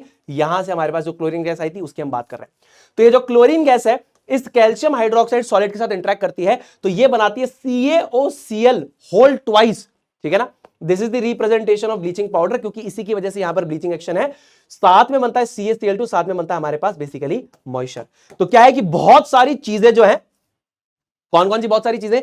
CaOCl2 whole twice plus CaCl2 plus water, और कुछ कैल्शियम हाइड्रोक्साइड ऐसा होता है जो कि बेसिकली रिएक्ट नहीं कर पाया क्लोरीन गैस से, जो कि ऊपर से नीचे गिर रहा था, क्लोरीन गैस से इंटरेक्ट नहीं कर पाया, तो वो अनरिएक्टेड कैल्शियम हाइड्रोक्साइड। इन 4 से 5 चीजों का मिक्सचर क्या है? 1 2 3 4, इन 4 चीजों का मिक्सचर हमारे पास क्या होता है? ब्लीचिंग पाउडर होता है। लेकिन इस ब्लीचिंग पाउडर की रिप्रेजेंटेशन हम इससे करते हैं, क्योंकि इसी की वजह से यहां पर ब्लीचिंग एक्शन है। अब ये हमारे पास यहां पर क्या है? ये हमारे पास है कैल्शियम हाइपोक्लोराइड। ये हमारे पास क्या है? Calcium hypochloride. ये हमारे पास क्या है? कैल्शियम हाइपोक्लोराइड है। क्या बात है दोस्तों, बहुत बढ़िया, बहुत बढ़िया। अब देखिए आगे चलते हैं, फटाफट से देखते हैं। अगला प्रोसेस हमारे पास आता है अमोनिया सोडा प्रोसेस या बेसिकली सॉल्वेज प्रोसेस हमारे पास आता है। अमोनिया सोडा प्रोसेस या सॉल्वेज प्रोसेस में बेसिकली हम लोग क्या करते हैं? Sodium chloride that is dissolved in water, यानी कि हम लोग सबसे पहले लेंगे ब्राइन सोल्यूशन। ब्राइन सोल्यूशन को पास करेंगे अमोनिया टावर से, यानी कि ब्राइन सोल्यूशन को अमोनिया टावर से पास करने का मतलब है कि अमोनिया गैस उसके अंदर इंट्रोड्यूस कराएंगे, फर्दर उसको कार्बोनेटिंग टावर में डालेंगे, यानी कि कार्बन डाइऑक्साइड गैस से इंटरेक्ट कराएंगे। तो यहां पर हमको एक इनसॉल्युबल सॉलिड मिलता है NaCO3 का, और साथ में मिलता है अमोनियम क्लोराइड। इस इनसॉल्युबल सॉलिड को, NaCO3 के सॉलिड को हम लोग बेसिकली बाहर निकालेंगे। ये हमारे पास कहलाता है इंटरमीडिएट प्रोडक्ट, यानी कि प्रोसेस का मेन प्रोडक्ट नहीं है। ये वो प्रोडक्ट है जिसका कुछ पार्ट हम निकाल लेंगे और कुछ पार्ट को हम तोड़ के मेन प्रोडक्ट बनाएंगे। फॉर एग्जांपल यहां पे मान लो 100 ग्राम ये निकला, NaCO3 निकला, इसको मैंने बाहर निकाला, 50 ग्राम मैं यूज करूंगा किसी और काम में, बाकी के 50 ग्राम को तोड़ के मेन प्रोडक्ट बनाऊंगा सॉल्वेज प्रोसेस का। मेन प्रोडक्ट क्या है? Na2CO3। ठीक है, तो सोडियम क्लोराइड को मैंने पानी में डिसॉल्व कराया, फर्दर उसको मैंने अमोनिया टावर से पास किया, यानी कि अमोनिया गैस से इंटरेक्ट कराया, फर्दर मैंने कार्बोनेटिंग टावर में डाला, यानी कि CO2 गैस से इंटरेक्ट कराया, तो मुझे मिलेगा NaCO3 और अमोनियम क्लोराइड। अब ये मेरा यहां पर डिसॉल्व नहीं होता है, तो मैं इसको बेसिकली बाहर निकाल दूंगा। कोल्ड वाटर में इसकी सॉल्युबिलिटी कम होती है तो बाहर आ जाएगा। अब इसको 2 पार्ट्स में डिवाइड कर दिया। एक पार्ट तो वो है जिसको हमने फर्दर यूज करेंगे, ठीक है, NaCO3 के जो फर्दर यूज है उसमें डालेंगे, और एक पार्ट को हम क्या करेंगे यहां पर इस NaCO3 यानी sodium hydrogen carbonate, sodium bicarbonate, जिसको हम बोलते हैं बेसिकली बेकिंग सोडा, इसको हम लोग करेंगे गर्म, तो ये टूटेगा, Na2CO3 में H2 और CO2 का कर जाएगी एटमॉस्फेयर में, बाहर निकल जाएगी, निकल गई। अब जो हमारे पास बच गया है वो क्या है, रेसिड्यू है। यानी कि बेकिंग सोडा को जब हमने बेसिकली गर्म किया तो बेसिकली क्या हुआ, H2O और CO2 निकल गया और ये रह गया। जैसे लकड़ी को जलाते हैं तो गैसेस निकल जाती है और राख रह जाती है, तो ये किसकी राख यहां पे रह गई है, ये सोडा, बेकिंग सोडा की राख रह गई, तो उसको हम बोलेंगे सोडा ऐश। भैया बेकिंग सोडा को गर्म किया, H2 और CO2 निकल गया, तो इस बेकिंग सोडा की जो राख रह गई है उसे हम कहते हैं सोडा ऐश। ठीक है, Na2CO3। तो हमने क्या किया, सबसे पहले ब्राइन सोल्यूशन को अमोनिया टावर से पास किया, नहीं अमोनिया गैस से इंटरेक्ट कराया, फर्दर CO2 से इंटरेक्ट कराया, हमको मिलेगा NaCO3 और NH4Cl। NaCO3 हमारे पास क्या हो जाएगा, लिख लीजिए, NaCO3 हमारे पास क्या हो जाएगा, इंटरमीडिएट प्रोडक्ट हो जाएगा। इस इंटरमीडिएट प्रोडक्ट को हमने थोड़ा निकाला और अदर यूजेस में यूज करेंगे, और बाकी को हम किल कर देंगे, यानी कि गर्म करेंगे, और गर्म करने के बाद इसका थर्मल डिकम्पोजिशन रिएक्शन हमारे पास हो जाएगी, H2 और CO2 निकल जाएगा, ये रह जाएगा हमारे पास। तो ये हमारे पास सॉल्वेज प्रोसेस का मेन प्रोडक्ट है। This is the main product of this salvage process ये है। अब मैं आपसे एक छोटी सी बात पूछता हूं, किस प्रकार की रिएक्शन है, सिंगल कंपाउंड को हीट देके मल्टीपल हमने प्रोडक्ट्स में तोड़ दिया, यानी कि सिंगल रिएक्टेंट को हीट देके मल्टीपल प्रोडक्ट्स में तोड़ दिया, थर्मल डिकम्पोजिशन रिएक्शन का एग्जांपल होगा। थर्मल डिकम्पोजिशन है, साइड बाय साइड ये क्या हो जाएगी, एंडोथर्मिक भी हो जाएगी। हर बात आपके कंसेप्ट्स को मैं यहां पर क्या कर रहा हूं, लिंक करने की कोशिश कर रहा हूं, ताकि आपको सारी की सारी बातें अच्छे से समझ में आ जाए। फर्दर हम लोग क्या करते हैं, इस Na2CO3 के अंदर मान लीजिए हमारे पास कोई इंप्योरिटीज है Na2CO3 के अंदर, तो हम क्या करेंगे, इसको पानी के अंदर डिसॉल्व कराएंगे, और फिर हम पानी को इतना गर्म करेंगे कि मैक्सिमम अमाउंट में पानी उड़ जाए, और हम एक saturated solution of Na2CO3 with its impurities जो उसके अंदर डिसॉल्व है वो ले आएंगे। अब उसके बाद हम इसको रूम टेंपरेचर पे ठंडा होने के लिए रख देंगे, तो Na2CO3 क्या करेगा, सॉल्यूशन से बाहर आने लगेगा, और कुछ वाटर के मॉलिक्यूल्स इसके ऊपर अटैच हो जाएंगे। तो एक फॉर्मूला यूनिट जो हमारे पास है उसके ऊपर 10 पानी के मॉलिक्यूल अटैच हो जाते हैं, तो Na2CO3.10H2O बन जाएगा, और सॉल्यूशन में इंप्योरिटीज रह जाएगी। इस प्रोसेस को बोलते हैं रिक्रिस्टलाइजेशन ऑफ सोडा ऐश। क्या बोलते हैं, रिक्रिस्टलाइजेशन ऑफ सोडा ऐश बोलते हैं। अब यहां पर ये जो चीज हमारे पास बन रही है मेरे दोस्त, इसको हम लोग क्या बोलेंगे, इसका कॉमन नेम हमारे पास हो जाएगा वॉशिंग सोडा, ये हमारे पास हो गया कॉमन नेम, और इसका केमिकल नेम हमारे पास हो जाएगा सोडियम कार्बोनेट डेकाहाइड्रेट। क्या नाम हो जाएगा दोस्त, सोडियम कार्बोनेट डेकाहाइड्रेट। क्या नाम हो जाएगा, सोडियम कार्बोनेट डेकाहाइड्रेट नाम हो जाएगा। क्लियर है बात जी, क्लियर है।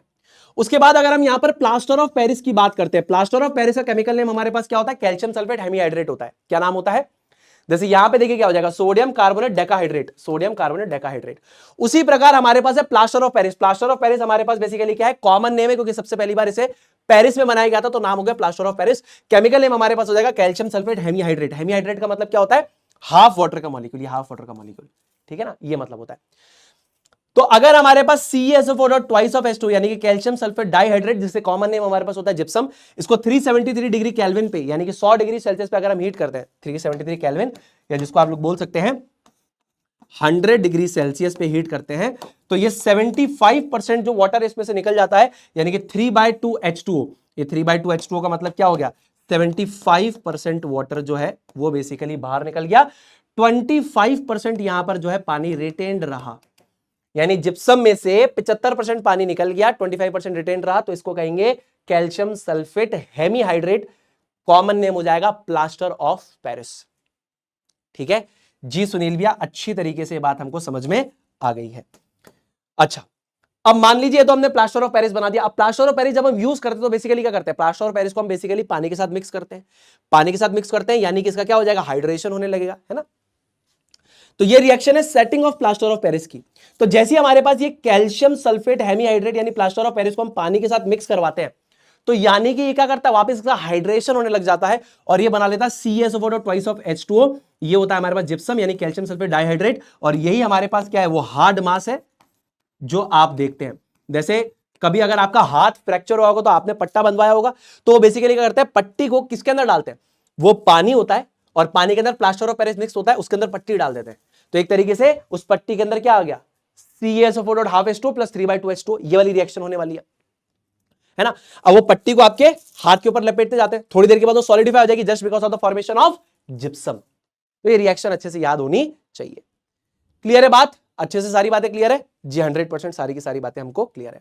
डन, समझ में आ जाए तो आई भैया लगा देना। अच्छा, मैं आपको एक बात बताऊं, थ्योरी को डिटेल में मैंने ज्ञान शॉर्ट्स के अंदर कवर किया है, साथ ही साथ बहुत बेहतरीन लेवल के सवाल मैंने मोस्ट इंपॉर्टेंट क्वेश्चंस में करवाए हैं, उनको भी आप जरूर से देखना, ठीक है? यहां पे जितनी मैक्सिमम चीजें हो सकती है उतनी मैक्सिमम चीजें मैं बताने की कोशिश कर रहा हूं, सारी रिएक्शन मैं कंप्लीट कर रहा हूं।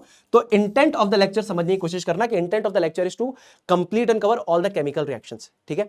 मेटल्स एंड नॉन मेटल्स में सबसे पहली रिएक्शन जो हमारे पास आती है कि अगर एल्यूमिनियम हमारे पास है और एयर में प्रेजेंट ऑक्सीजन गैस से रिएक्ट करेगा तो खुद के ऊपर एक लेयर चढ़ा देता है एल्यूमिनियम ऑक्साइड की। एल्यूमिनियम क्या करता है, रूम टेम्परेचर के ऊपर ही एयर में प्रेजेंट ऑक्सीजन गैस के साथ इंटरेक्ट करके खुद के ऊपर एल्यूमिनियम ऑक्साइड की एक प्रोटेक्टिव लेयर चढ़ा देता है। अब सबसे पहला तो एक कॉम्बिनेशन रिएक्शन का एग्जांपल है। दूसरा मैंने आपको बताया था एल्यूमिनियम पे एडिशन ऑफ ऑक्सीजन हो तो ऑक्सीडेशन हुआ, और ऑक्सीजन में क्या होगा, रिडक्शन हुआ होगा, तो ये एक रिडॉक्स रिएक्शन का एग्जांपल भी है। तो दोनों रिएक्शन कैसी हो जाएगी, कॉम्बिनेशन, यानी रिएक्शन कैसी हो जाएगी, कॉम्बिनेशन और रिडॉक्स। क्लियर है बात जी? क्लियर है, यहां तक सब कुछ समझ में आ रहा है दोस्तों? क्लियर हो रहा है, समझ में आ रहा है जी? आगे चलते हैं, आगे चलते हैं, आगे चलते हैं। समझ में आ रहा है, समझ में आ रहा है जी? ऑलराइट, एल्यूमिनियम और जिंक, मैंने आपको क्या बताया था, एल्यूमिनियम और जिंक क्या होते हैं, एम्फोटेरिक मेटल्स होते हैं। इनके ऑक्साइड्स और हाइड्रोक्साइड्स क्या होते हैं, they can behave both as acid as well as base.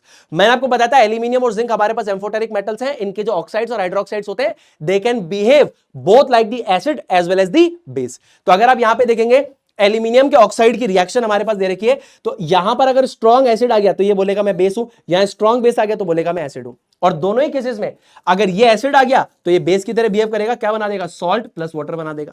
Similarly अगर भारी बेस आ गया तो बोलेगा मैं एसिड हूं, और क्या बना देगा, सॉल्ट प्लस वाटर बना देगा। तो इस केस में एल्यूमिनियम क्लोराइड और वाटर, इस केस में सोडियम एल्यूमिनेट और वाटर बना देगा। दोनों ही डबल डिस्प्लेसमेंट रिएक्शन यानी कि न्यूट्रलाइजेशन रिएक्शन का एग्जांपल होगा। चलिए अब चलते हैं हम लोग आगे, और यहां पर अब हम पढ़ेंगे reaction of metals with water. अलग अलग प्रकार के पानी के साथ हम लोग यहां पे मेटल की रिएक्शन कराएंगे, गर्म पानी, ठंडा पानी, स्टीम, इन सारी चीजों के बारे में चर्चा करते हैं।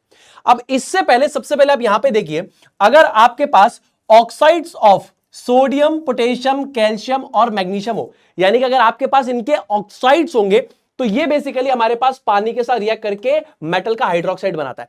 अब आप कहोगे सुनील भाई रिएक्शन इंपॉर्टेंट क्यों है, क्योंकि अभी आप जो ये रिएक्शंस देखने वाले हो उसके अंदर यही मैकेनिज्म लगने वाला है। तो सोडियम का ऑक्साइड हो, कैल्शियम का ऑक्साइड हो, मैग्नीशियम को या पोटेशियम को या पानी के साथ रिएक्ट करके क्या बनाते हैं, मेटल का हाइड्रोक्साइड बनाते हैं। And these metal hydroxides are what, these are soluble in water, तो इसे हम बोलते हैं वाटर सोल्यूबल बेस, यानी कि ये क्या है, एल्कली है। ठीक है, अब ये कैसी रिएक्शन है, मल्टीपल रिएक्टेंट से सिंगल प्रोडक्ट बन रहा है, तो ये हमारे पास कौन सी रिएक्शन का एग्जांपल हो जाएगा, कॉम्बिनेशन रिएक्शन का एग्जांपल हो जाएगा। इसको आप यहां पे मार्क कर सकते हैं, this is an example of a combination reaction. Done. अब अगर हमारे पास मेटल की रिएक्शन पानी के साथ होती है तो क्या होगा, ध्यान से सुनना। अगर आपके पास मेटल की रिएक्शन जैसे ही पानी के साथ होगी तो मेटल की रिएक्टिविटी अगर यहां पे प्रेजेंट हाइड्रोजन से ज्यादा होगी तो उसको डिस्प्लेस करके बना देगा मेटल ऑक्साइड और साथ में बनाएगा हाइड्रोजन गैस। फर्दर आपका मेटल ऑक्साइड पानी के साथ रिएक्ट करेगा और बनाएगा मेटल हाइड्रोक्साइड, यानी कि ये वाली रिएक्शन। तो ये वाली रिएक्शन कौन से देते हैं, oxides of metal such as sodium, potassium, calcium और मैग्नीशियम। फर्दर इनके ऑक्साइड्स पानी के साथ रिएक्ट करके मेटल का हाइड्रोक्साइड देते हैं which is soluble in the water and it is called as alkali. अब इस रिएक्शन की खास बात क्या है, आपको एक बात बता दूं, बच्चों को लगता है कि ये सिर्फ और सिर्फ डिस्प्लेसमेंट रिएक्शन है, नहीं। याद रखना दोस्तों, ये टेम्परेचर डिपेंडेंट डिस्प्लेसमेंट रिएक्शन है। ये क्या है, टेम्परेचर डिपेंडेंट डिस्प्लेसमेंट रिएक्शन है।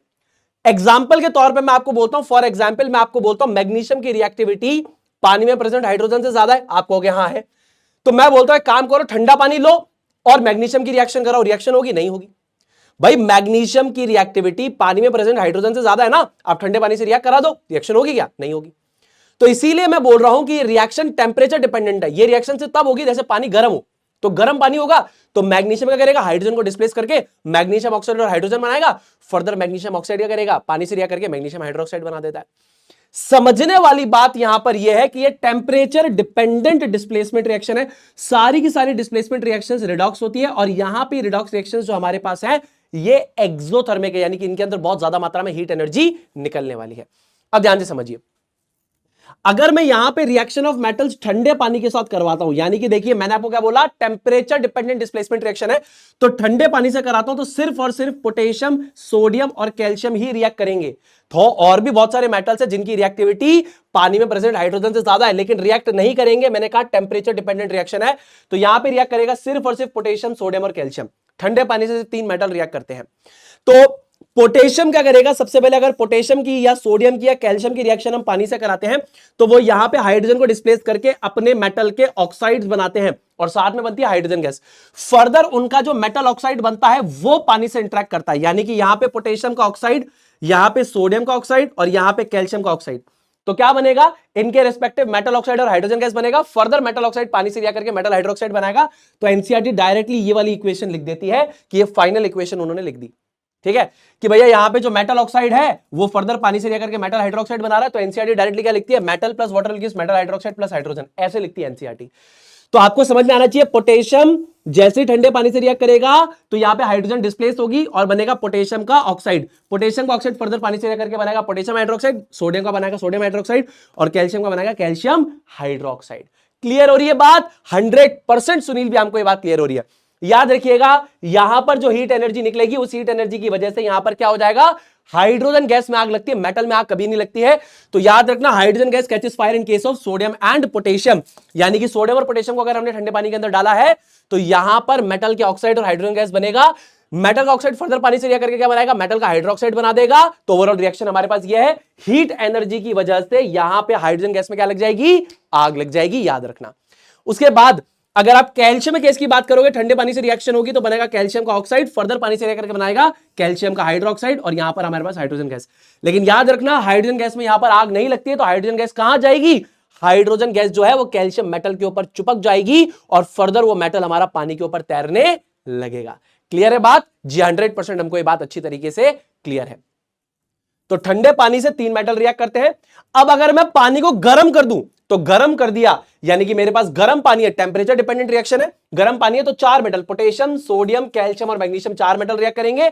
अगेन यहां पर क्या हो जाएगा, मैग्नीशियम क्या करेगा, मैग्नीशियम की रिएक्टिविटी यहां पे प्रेजेंट हाइड्रोजन से ज्यादा है, क्या बनाएगा, मैग्नीशियम का ऑक्साइड और हाइड्रोजन गैस।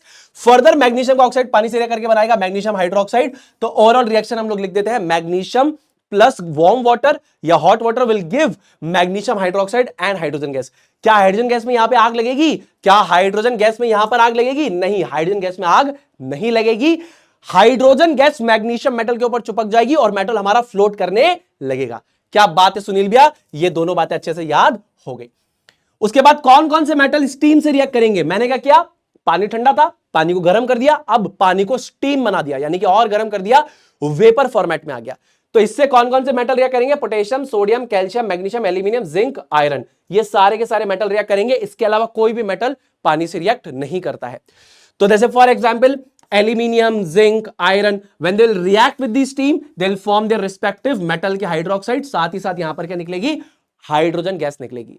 तो यहां पर याद रखिए, सबसे तेज जो रिएक्ट करेगा स्टीम से वो भी रहेगा हमारे पास पोटेशियम, और सबसे जो धीरे रिएक्ट करेगा वो हमारे पास होगा आयरन। तो ये रिएक्टिविटी का ऑर्डर भी आप याद रखना कि सबसे मोस्ट रिएक्टिव मेटल हमारे पास पोटेशियम ही होगा। और आप ये यहां से भी प्रूव कर सकते हो कि इन दोनों के केस में जो हाइड्रोजन गैस में आग लगती है, तो पोटेशियम के केस में बहुत जल्दी हाइड्रोजन गैस में आग लग जाती है, यानी कि डालते ही हाइड्रोजन गैस में आग लग जाएगी। सोडियम गैस में थोड़ा सा समय ज्यादा लगेगा।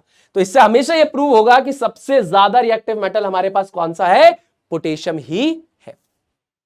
जब हम बात कर रहे हैं reaction of metals with oxygen and water, ठीक है, ये सारी बातें याद होनी चाहिए अच्छी तरीके से, सारी की सारी बातें आपको याद होनी चाहिए। डन है।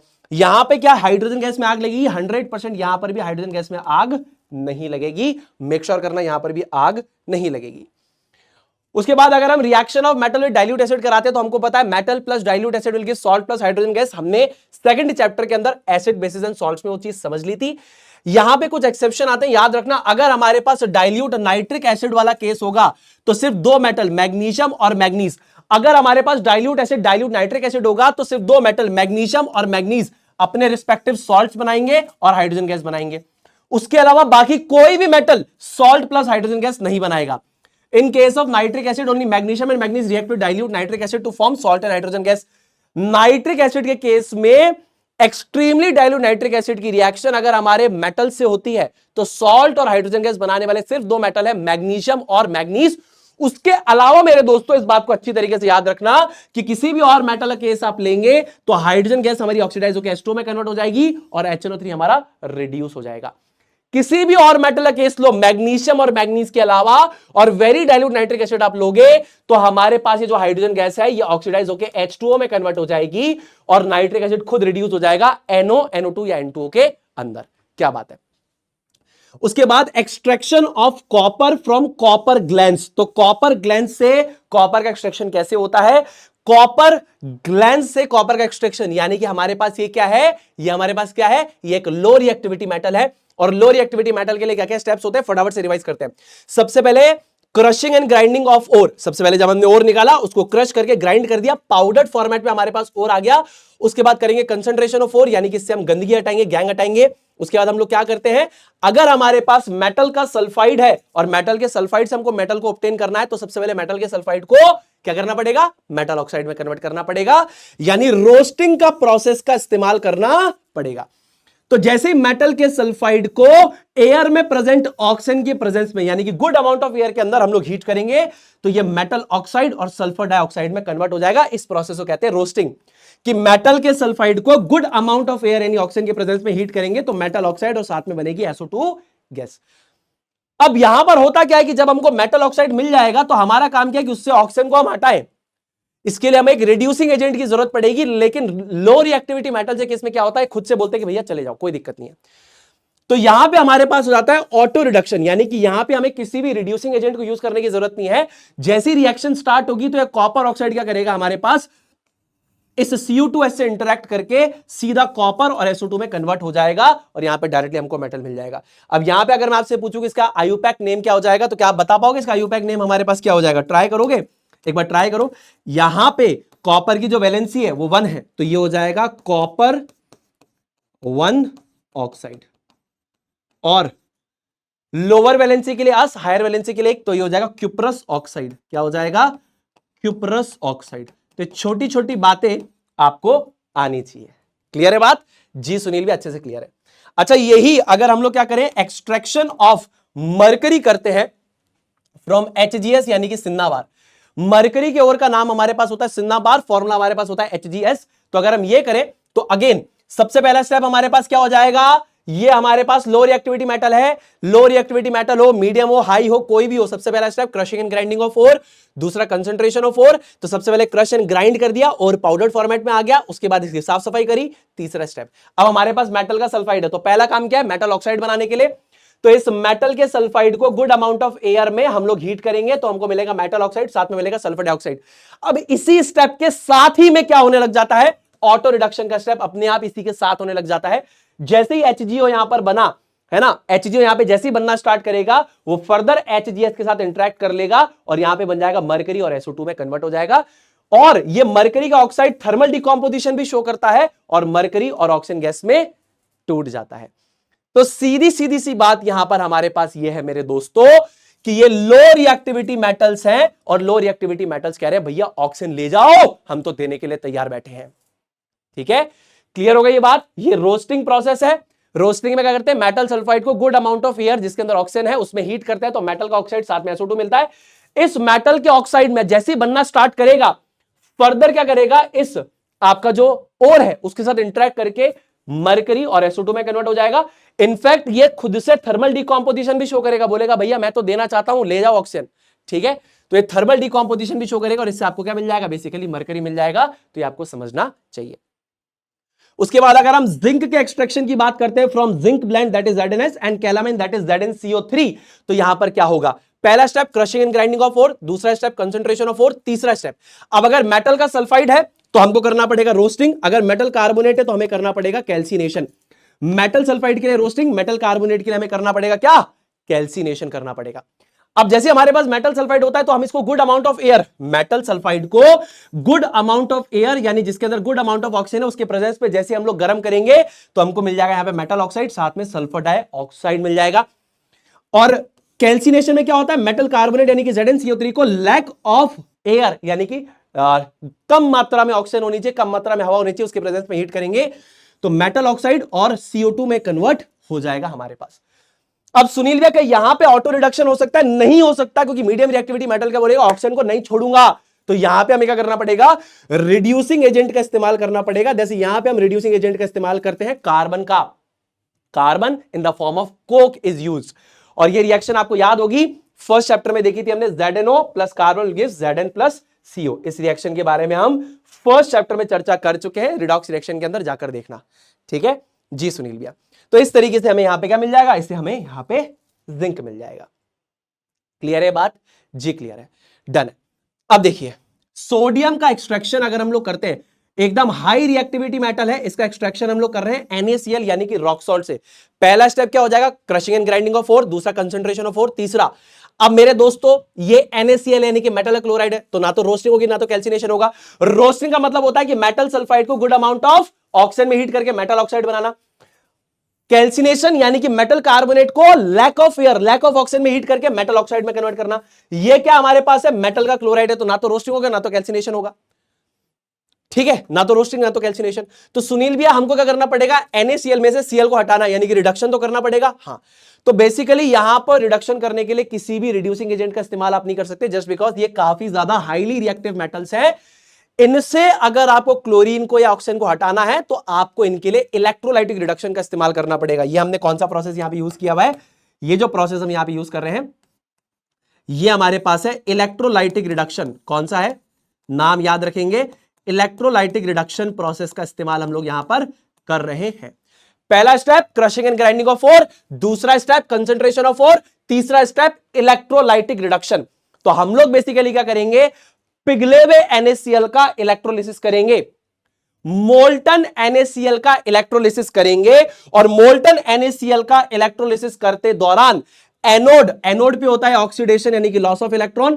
तो ये क्लोराइड के जो अनायंस है ये यहां पे इलेक्ट्रॉन को लूज करेंगे एनोड पे, एक और क्लोराइड का अनायन एक और इलेक्ट्रॉन को यहां पर लूज करता है, तो ये दोनों नेसेंट क्लोरीन रिएक्ट करके क्या बना देंगे, क्लोरीन गैस बना देंगे। तो ओवरऑल रिएक्शन हो जाएगी twice of Cl1 minus will give Cl2 plus twice of electron.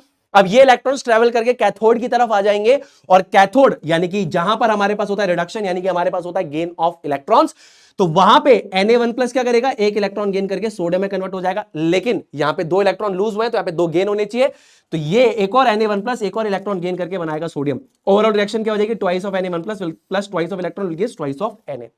भैया यहां पे तो आप डायरेक्टली ये वाली लिख सकते थे जो एनसीईआरटी में लिखी हुई है, हमेशा जितने इलेक्ट्रॉन एनोड पे लूज हो उतने ही कैथोड पे गेन करवाना। बेसिक नियम याद रखना, 11th 12th में काम आएगा।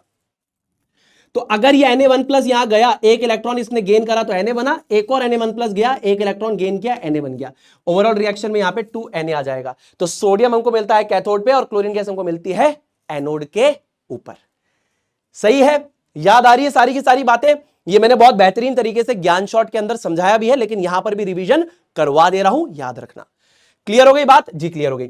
अब यहां पे जो NaCl हमारे पास है ना, ये इलेक्ट्रोलाइटिक रिडक्शन हम लोग करा रहे हैं, electrolytic reduction of molten NaCl, electrolytic reduction of molten NaCl ये हम करवाते हैं, ठीक है ना। यानी कि पिघले हुए NaCl का इलेक्ट्रोलाइटिक रिडक्शन कराएंगे, क्लोरीन गैस मिलेगी एनोड पे, सोडियम मिलेगा हमको कैथोड पे। डन है, आगे चलते हैं, आगे चलते हैं। अब यही मीडियम रिएक्टिविटी मेटल्स के अंदर हमारे पास कुछ और भी चीजें आती हैं, इसके बारे में हम थोड़ी सी चर्चा करते हैं। दो चीजें हैं, अगर हमको एक्सट्रैक्शन करना है मैग्नीज का फ्रॉम MnO2 यानी कि पायरोलूसाइड जो इसका ओर है, तो यहां पे हम एल्यूमिनियम एज रिड्यूसिंग एजेंट का इस्तेमाल करेंगे। फॉर एग्जाम्पल अगर आपको मैग्नीज मेटल को एक्सट्रैक्ट करना है फ्रॉम इट्स ओर पायरोलूसाइड MnO2 से आपको एक्सट्रैक्ट करना है, तो क्या करना है, पहले क्रशिंग एंड ग्राइंडिंग ऑफ 4, दूसरा कंसंट्रेशन ऑफ 4, तीसरा रोस्टिंग कैल्सिनेशन की जरूरत नहीं है बिकॉज ये पहले से ही मेटल का ऑक्साइड है। रोस्टिंग कैल्सिनेशन किस लिए होते हैं, मेटल सल्फाइड को मेटल ऑक्साइड बनाने के लिए या मेटल कार्बोनेट को मेटल ऑक्साइड बनाने के लिए, ये पहले से ही मेटल ऑक्साइड है। तो पहला step crushing and grinding of 4, दूसरा स्टेप कंसंट्रेशन ऑफ 4, तीसरा स्टेप क्या हो जाएगा पता है आपको, डायरेक्टली अब इस मेटल ऑक्साइड का हमें रिडक्शन करवाना है, यानी कि इससे हमको ऑक्सीजन को रिमूव करवाना है। तो अब हम ये करने के लिए कार्बन का इस्तेमाल नहीं कर सकते हैं, यहां पे हम इस्तेमाल करेंगे यहां पे एल्यूमिनियम का एज रिड्यूसिंग एजेंट। तो हम क्या करेंगे, एल्यूमिनियम को हम यहां पे MnO2 के साथ गर्म करेंगे, तो होगा क्या, एल्यूमिनियम की रिएक्टिविटी क्योंकि मैग्नीज से ज्यादा है, ये इसको डिस्प्लेस करके बना देगा Al2O3, मैग्नीज हमारा सेपरेट हो जाएगा, और क्योंकि रिएक्शन में बहुत ज्यादा मात्रा में हीट निकलेगी इसकी वजह से मैग्नीज क्या आ जाएगा, मोल्टन स्टेट में आ जाएगा, ठीक है ना। बिकॉज ऑफ दिस ये हमारे पास क्या आ जाएगा, ये हमारे पास आएगा मोल्टन स्टेट में, ये मोल्टन स्टेट में आ जाएगा, इस स्टेट में आएगा, ठीक है ना। क्योंकि यहां पे बहुत ज्यादा मात्रा में हीट निकलेगी, इसकी वजह से हमारे पास मैग्नीज मेटल जो यहां पर निकलेगा मोल्टन स्टेट में यानी कि फ्यूज स्टेट में निकलेगा। अब रिएक्शन का प्रकार हमारे पास क्या है, क्योंकि एल्यूमिनियम क्या कर रहा है, यहां पे मैग्नीज को डिस्प्लेस कर रहा है, तो यानी कि डिस्प्लेसमेंट रिएक्शन का 100% एग्जाम्पल है। सारी की सारी डिस्प्लेसमेंट रिएक्शंस हमारे पास रिडॉक्स होती है, साथ ही साथ यहां पे काफी ज्यादा मात्रा में हीट एनर्जी निकलती है, इसलिए ये एक्सोथर्मिक रिएक्शन भी होगी। क्या बात है सुनील भैया। जब एल्यूमिनियम एज रिड्यूसिंग एजेंट हमारे पास यूज होता है तो इस प्रोसेस को टेक्निकली हम लोग क्या बोलते हैं, एल्यूमिनोथर्मी। एल्यूमिनोथर्मी। अगर आप कार्बन को एज रिड्यूसिंग एजेंट इस्तेमाल करते हैं तो प्रोसेस का नाम बन जाता है स्मेल्टिंग। अगर आप एल्यूमिनियम को एज रिड्यूसिंग एजेंट इस्तेमाल करते हैं तो प्रोसेस का नाम बन जाता है एल्यूमिनोथर्मी। क्या बात है सुनील भैया, क्लियर हो रही है बात जी? 100% ये बात हमको अच्छी तरीके से क्लियर हो रही है। अब यहां पे ये एक एप्लीकेशन मान सकते हैं, ये एक एप्लीकेशन मान सकते हैं कि ऐसा ही मैकेनिज्म यूज करके हम इस रिएक्शन को करवा सकते हैं। ध्यान से सुनिए भैया, देखो Fe2O3 को रिड्यूस कराने के लिए आप कार्बन का इस्तेमाल भी कर सकते हो। कार्बन उन सब मेटल ऑक्साइड्स को रिड्यूस कर सकता है जो कार्बन के नीचे हैं, जैसे फॉर एग्जांपल जिंक और उसके नीचे जितने भी मेटल ऑक्साइड है उनको हम कार्बन से रिड्यूस कर सकते हैं। एक इंपॉर्टेंट फन फैक्ट बना लेना, वैसे ये सारी बातें मैं वन शॉट्स में बता चुका हूं, ज्ञान शॉट्स में बता चुका हूं, लेकिन फिर भी आप सुन लेना। Metal oxides below zinc can easily be reduced by carbon.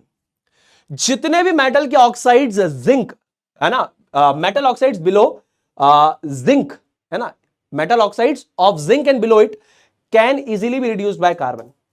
यानी कि जितने भी मेटल के ऑक्साइड्स जिंक या जिंक के नीचे हैं वो सारे के सारे आसानी से आपके कार्बन से यानी कि कोक से रिड्यूस किए जा सकते हैं।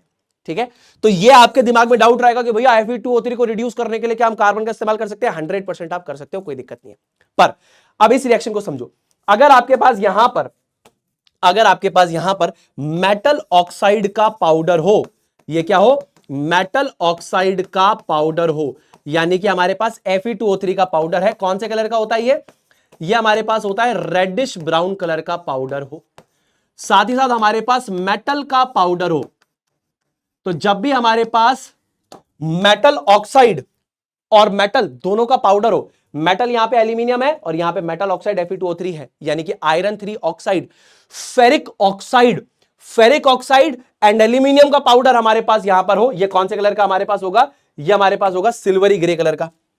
सारी बातें याद रखना।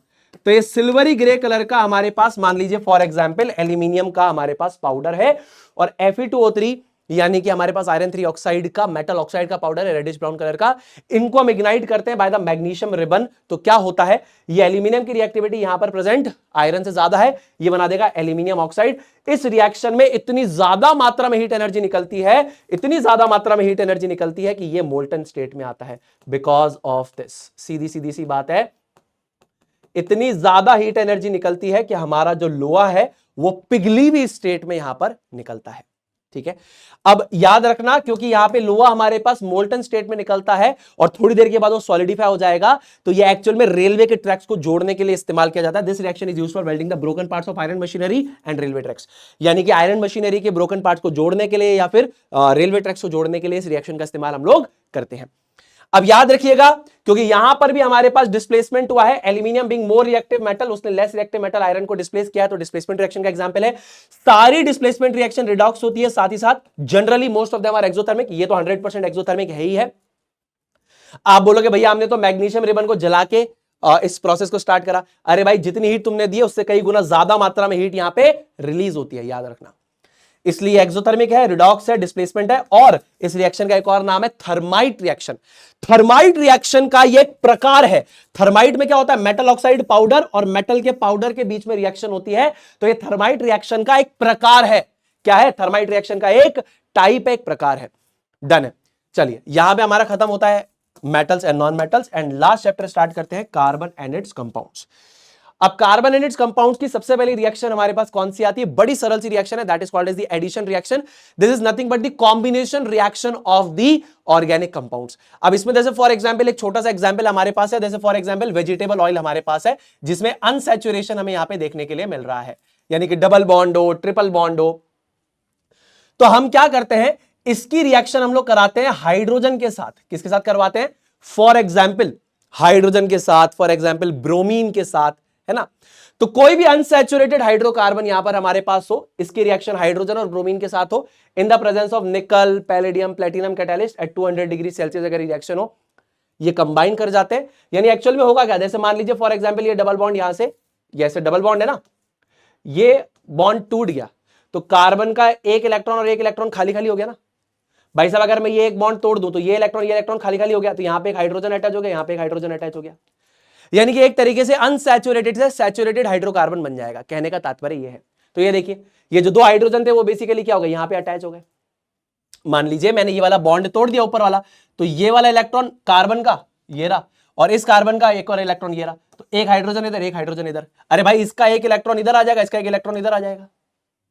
तो एडिशन रिएक्शन एक तरीके से हमारे पास combination reaction of organic compounds होती है, जहां पर हमारे पास ये एक अनसैचुरेटेड हाइड्रोकार्बन है, इसकी रिएक्शन हमारे पास होगी हाइड्रोजन के साथ, या मान लीजिए फॉर एग्जांपल ब्रोमीन के साथ, in the presence of nickel catalyst at 200 degree Celsius.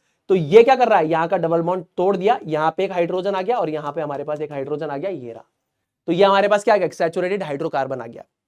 अब ध्यान से समझिए, जैसे फॉर एग्जांपल वेजिटेबल ऑयल है, तो वेजिटेबल ऑयल के अंदर अनसैचुरेटेड फैटी एसिड्स होते हैं विच आर हेल्दी, है ना। जैसे फॉर एग्जांपल ये वेजिटेबल ऑयल है, तो वेजिटेबल ऑयल जो होते हैं वो भी अनसैचुरेटेड फैटी एसिड्स होते हैं और वो हमारे शरीर के लिए अच्छे होते हैं।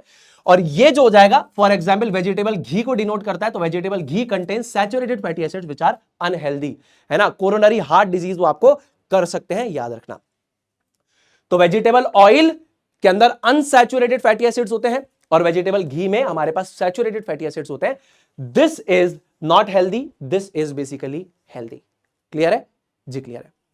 उसके बाद अगर इन तीनों रिएक्शंस की बात करूं, तो तीनों की तीनों रिएक्शंस हमारे पास क्या है, जब भी हमारे पास किसी भी सब्सटेंस को हम एयर के अंदर प्रेजेंट ऑक्सीजन के प्रेजेंस में जलाएं और वो प्रोडक्ट के साथ हीट और लाइट एनर्जी रिलीज करे, तो उससे क्या कहेंगे, कंबशन कहेंगे। जैसे फॉर एग्जांपल कार्बन को जलाया, मीथेन को जलाया, इथेनॉल को जलाया, एयर में प्रेजेंट ऑक्सीजन के प्रेजेंस में अगर हम इनको जलाते हैं और यहां पे अगर हमको प्रोडक्ट्स मिल जाते हैं और साथ में हीट और लाइट एनर्जी हमको अगर मिल जाती है, तो मेरे प्यारे भाई और बहनों, इस रिएक्शन को हम क्या कहते हैं, इसको हम कहते हैं कंबशन रिएक्शन। सारी कंबशन रिएक्शन हमेशा एक्सोथर्मिक और रिडॉक्स होती ही होती है। तो देखिए, कार्बन को एयर में प्रेजेंट ऑक्सीजन के प्रेजेंस में जलाया तो बना CO2, साथ में हीट और लाइट। मीथेन को जलाया, अब मीथेन में क्या है, कार्बन और हाइड्रोजन है, तो इससे बनेगा CO2 और H2O। उसी प्रकार अगर इथेनॉल को हमने जलाया तो इससे भी क्या बनेगा, CO2 और H2O, साथ में हीट और लाइट एनर्जी यहां पर प्रोड्यूस हो जाएगी, है ना। याद रखना, ये रिएक्शन आपकी बैलेंस नहीं है, इसको आप बैलेंस कर लेना, ठीक है। अच्छा, एक इंपॉर्टेंट बात, saturated organic compounds in good amount of air and unsaturated organic compounds in good amount of air. अगर आप सैचुरेटेड ऑर्गेनिक कंपाउंड्स को गुड अमाउंट ऑफ एयर में अगर आप जलाते हैं तो हमेशा क्लीन ब्लू फ्लेम से वो जलते हैं, लेकिन अगर आप अनसैचुरेटेड ऑर्गेनिक कंपाउंड्स को गुड अमाउंट ऑफ एयर में जलाएंगे तो हमेशा येलो सूटी फ्लेम से ये हमेशा बर्न करते हैं। याद रखिएगा इस पर्टिकुलर बात को, और इसके टाइप्स को भी अच्छी तरीके से याद रखना। अगली रिएक्शन हमारे पास क्या है, जैसे मान लीजिए मैं कलरलेस पदार्थ लेता हूं, इथेनॉल, एक कलरलेस लिक्विड मेरे पास है इथेनॉल। मैं क्या करता हूं, एक टेस्ट ट्यूब में कलरलेस लिक्विड इथेनॉल को ले लेता हूं, ठीक है। अब मैं क्या करता हूं, मैं यहां पर इसको एक बाल्टी के अंदर डालता हूं। जैसे मान लीजिए एक बर्तन है जिसके अंदर हमारे पास गर्म पानी है, ठीक है ना। एक बर्तन हमारे पास है जिसके अंदर गर्म पानी है, इसके अंदर मैं टेस्ट ट्यूब को डालता हूं जिसके अंदर इथेनॉल है। अब मैं क्या करता हूं, इसके अंदर drop by drop alkaline KMnO4 या फिर एसिडिफाइड K2Cr2O7, दोनों में से कोई भी एक चीज को ड्रॉप बाय ड्रॉप इसके अंदर डालता हूं। यानी एक तरीके से इथेनॉल में drop by drop alkaline KMnO4 या एसिडिफाइड K2Cr2O7 डाला और हमने गर्म किया, तो होगा क्या मेरे दोस्तों, क्योंकि ये दोनों हमारे पास काफी ज्यादा स्ट्रॉन्ग ऑक्सीडाइजिंग एजेंट्स होते हैं, तो ये क्या करते हैं, अपने अंदर से नेसेंट ऑक्सीजन को रिलीज करते हैं जो सामने वाली चीज को ऑक्सीडाइज करता है। तो इन्होंने अपने अंदर से ये फ्री ऑक्सीजन के एटम्स, जिनको हम बोलते हैं नेसेंट ऑक्सीजन के एटम्स, को रिलीज करा। अब ये ऑक्सीजन के एटम्स जो है ना, फ्री ऑक्सीजन के एटम्स है, काफी ज्यादा रिएक्टिव होते हैं। ये क्या करेंगे, फंक्शनल ग्रुप के पास वाले कार्बन पर अटैक करेंगे, यानी कि ये जो हाइड्रोजन है इसको हटा देंगे, या हाइड्रोजन जो है, दो हाइड्रोजन का एटम इसको हटा देंगे और एक ऑक्सीजन एटम यहां आ जाएगा, तो दो में से एक ऑक्सीजन एटम तो यहां आ गया। ये दो हाइड्रोजन और ये एक ऑक्सीजन एटम यहां पर मिलकर बना देंगे बेसिकली H2O। तो इथेनॉल जो हमारे पास कलरलेस लिक्विड था, now that has been oxidised to the ethanoic acid, that is again a colourless liquid. अब यहां पे ऑक्सीडेशन है, पर सुनील भी आपने तो कहा था कि ऑक्सीडेशन के साथ रिडक्शन हमेशा होगा। 100% यहां पर आपका ऑक्सीडाइजिंग एजेंट जो है वो रिड्यूस हो रहा होगा, बट किताब को सिर्फ ऑक्सीडेशन प्रोडक्ट्स पे फोकस करना है, इसीलिए मैंने सिर्फ ऑक्सीडेशन वाले प्रोडक्ट्स बताए। अगर आपको रिडक्शन वाले प्रोडक्ट्स भी देखने हैं तो ज्ञान शॉर्ट को देख लेना, वहां पर मैंने वो सारी बातें भी बताई हुई है। क्लियर है बात जी? क्लियर है। उसके बाद अगर मेरे पास मीथेन हो, है ना, अगर मेरे पास मीथेन हो और मैं इसको क्या करता हूं, मीथेन की रिएक्शन को मैं क्लोरीन यानी कि मेरे हेलोजन के साथ इन डिफ्यूज्ड सनलाइट या बेसिकली हीट करवाता हूं। क्या बोल रहा हूं, ध्यान से सुनना। अगर मेरे पास एक सैचुरेटेड हाइड्रोकार्बन है, ये क्या है, सैचुरेटेड हाइड्रोकार्बन है, दैट इज मीथेन। ये मेरे पास क्या है, एक एल्केन है, एल्केन, और एल्केन में क्या है, मीथेन है। यानी कि ये जो रिएक्शन है ये सैचुरेटेड हाइड्रोकार्बन शो करते हैं। कौन से? सैचुरेटेड हाइड्रोकार्बन शो करते हैं। तो अगर मेरे पास CH4 एल्केन यानी कि मीथेन है, इसको मैं क्लोरीन के साथ रिएक्ट कराता हूं डिफ्यूज सनलाइट या हीट में, तो यहां पर क्या हो जाएगा, क्लोरीन का एक एटम यहां पे हाइड्रोजन को डिस्प्लेस कर देगा, तो बन जाएगा CH3Cl, और यहां का एक हाइड्रोजन इस एक क्लोरीन एटम के साथ बना लेगा बेसिकली HCl, है ना। तो methane plus chlorine in diffuse sunlight and heat will gives chloromethane, इसका नाम हो जाएगा क्लोरोमीथेन, एंड साथ ही साथ हमको मिलेगा HCl गैस। अब ये रिएक्शन ऐसा नहीं कि सिर्फ यहां पे होगी, इसके बाद ये फर्दर होती रहेगी। ये फर्दर क्लोरीन के मॉलिक्यूल से इंटरेक्ट करेगा, फर्दर जो बनेगा वो भी क्लोरीन के मॉलिक्यूल से इंटरेक्ट करेगा, and the reaction goes on and on and on. ठीक है, तो ये सब्स्टिट्यूशन रिएक्शन का एग्जांपल है। सब्स्टिट्यूशन रिएक्शन कौन देता है, याद रखना, substitution reaction is shown by alkanes, ये एल्केन्स देते हैं। ठीक है, और addition reaction is shown by alkene and alkyne. यानी कि जो हमारे पास अनसैचुरेटेड हाइड्रोकार्बन है जिनके अंदर डबल बॉन्ड और ट्रिपल बॉन्ड है, इनके बॉन्ड्स को अगर हम तोड़ना चाहते हैं और इनको हम अगर सैचुरेटेड बनाना चाहते हैं, तो एडिशन रिएक्शन कौन शो करेगा, जिनमें डबल बॉन्ड और ट्रिपल बॉन्ड होगा। अरे भाई, जिसके अंदर मल्टीपल बॉन्ड होगा उसी का ही तो बॉन्ड आप तोड़ोगे और सैचुरेशन क्रिएट करोगे ना, यानी सिंगल बॉन्ड क्रिएट करोगे कार्बन कार्बन के बीच में। तो ऑब्वियसली याद रखना कि इसको शो करते हैं एल्कीन और एल्काइन, और इसको शो करते हैं हमारे पास एल्केन्स, ये बात याद रखना। उसके बाद अगर हमारे पास सोडियम हो और अगर हमारे पास इथेनॉल हो, तो याद रखिएगा सोडियम और इथेनॉल, तो इथेनॉल हमारे पास स्ट्रॉन्ग मेटल्स के सामने एक वीक एसिड की तरह बिहेव कर सकता है, स्ट्रॉन्ग बेसिस के सामने भी एक वीक एसिड की तरह बिहेव कर सकता है। तो ये हमारे पास एक हो गया डाइल्यूट एसिड, ये हमारे पास बेसिकली क्या हो जाएगा, मेटल। तो मेटल की रिएक्टिविटी यहां पर प्रेजेंट हाइड्रोजन से ज्यादा है, तो क्या कर देगा, ये इसको डिस्प्लेस कर देगा, ये बन जाएगा सॉल्ट और ये बन जाएगी हाइड्रोजन गैस। तो ये हमारे पास हो जाएगा सोडियम और ये वाला पार्ट हो जाएगा इथॉक्साइड। तो क्या बन गया, सोडियम इथॉक्साइड। ये हमारे पास 100% डिस्प्लेसमेंट है। डिस्प्लेसमेंट रिएक्शंस हमारे पास क्या होती हैं, सारी की सारी हमारे पास क्या होती हैं, रीडॉक्स रिएक्शंस होती है। साथ ही साथ ज्यादातर हमारी डिस्प्लेसमेंट रिएक्शंस क्या होती हैं, एक्सोथर्मिक भी होती है। क्या बात है।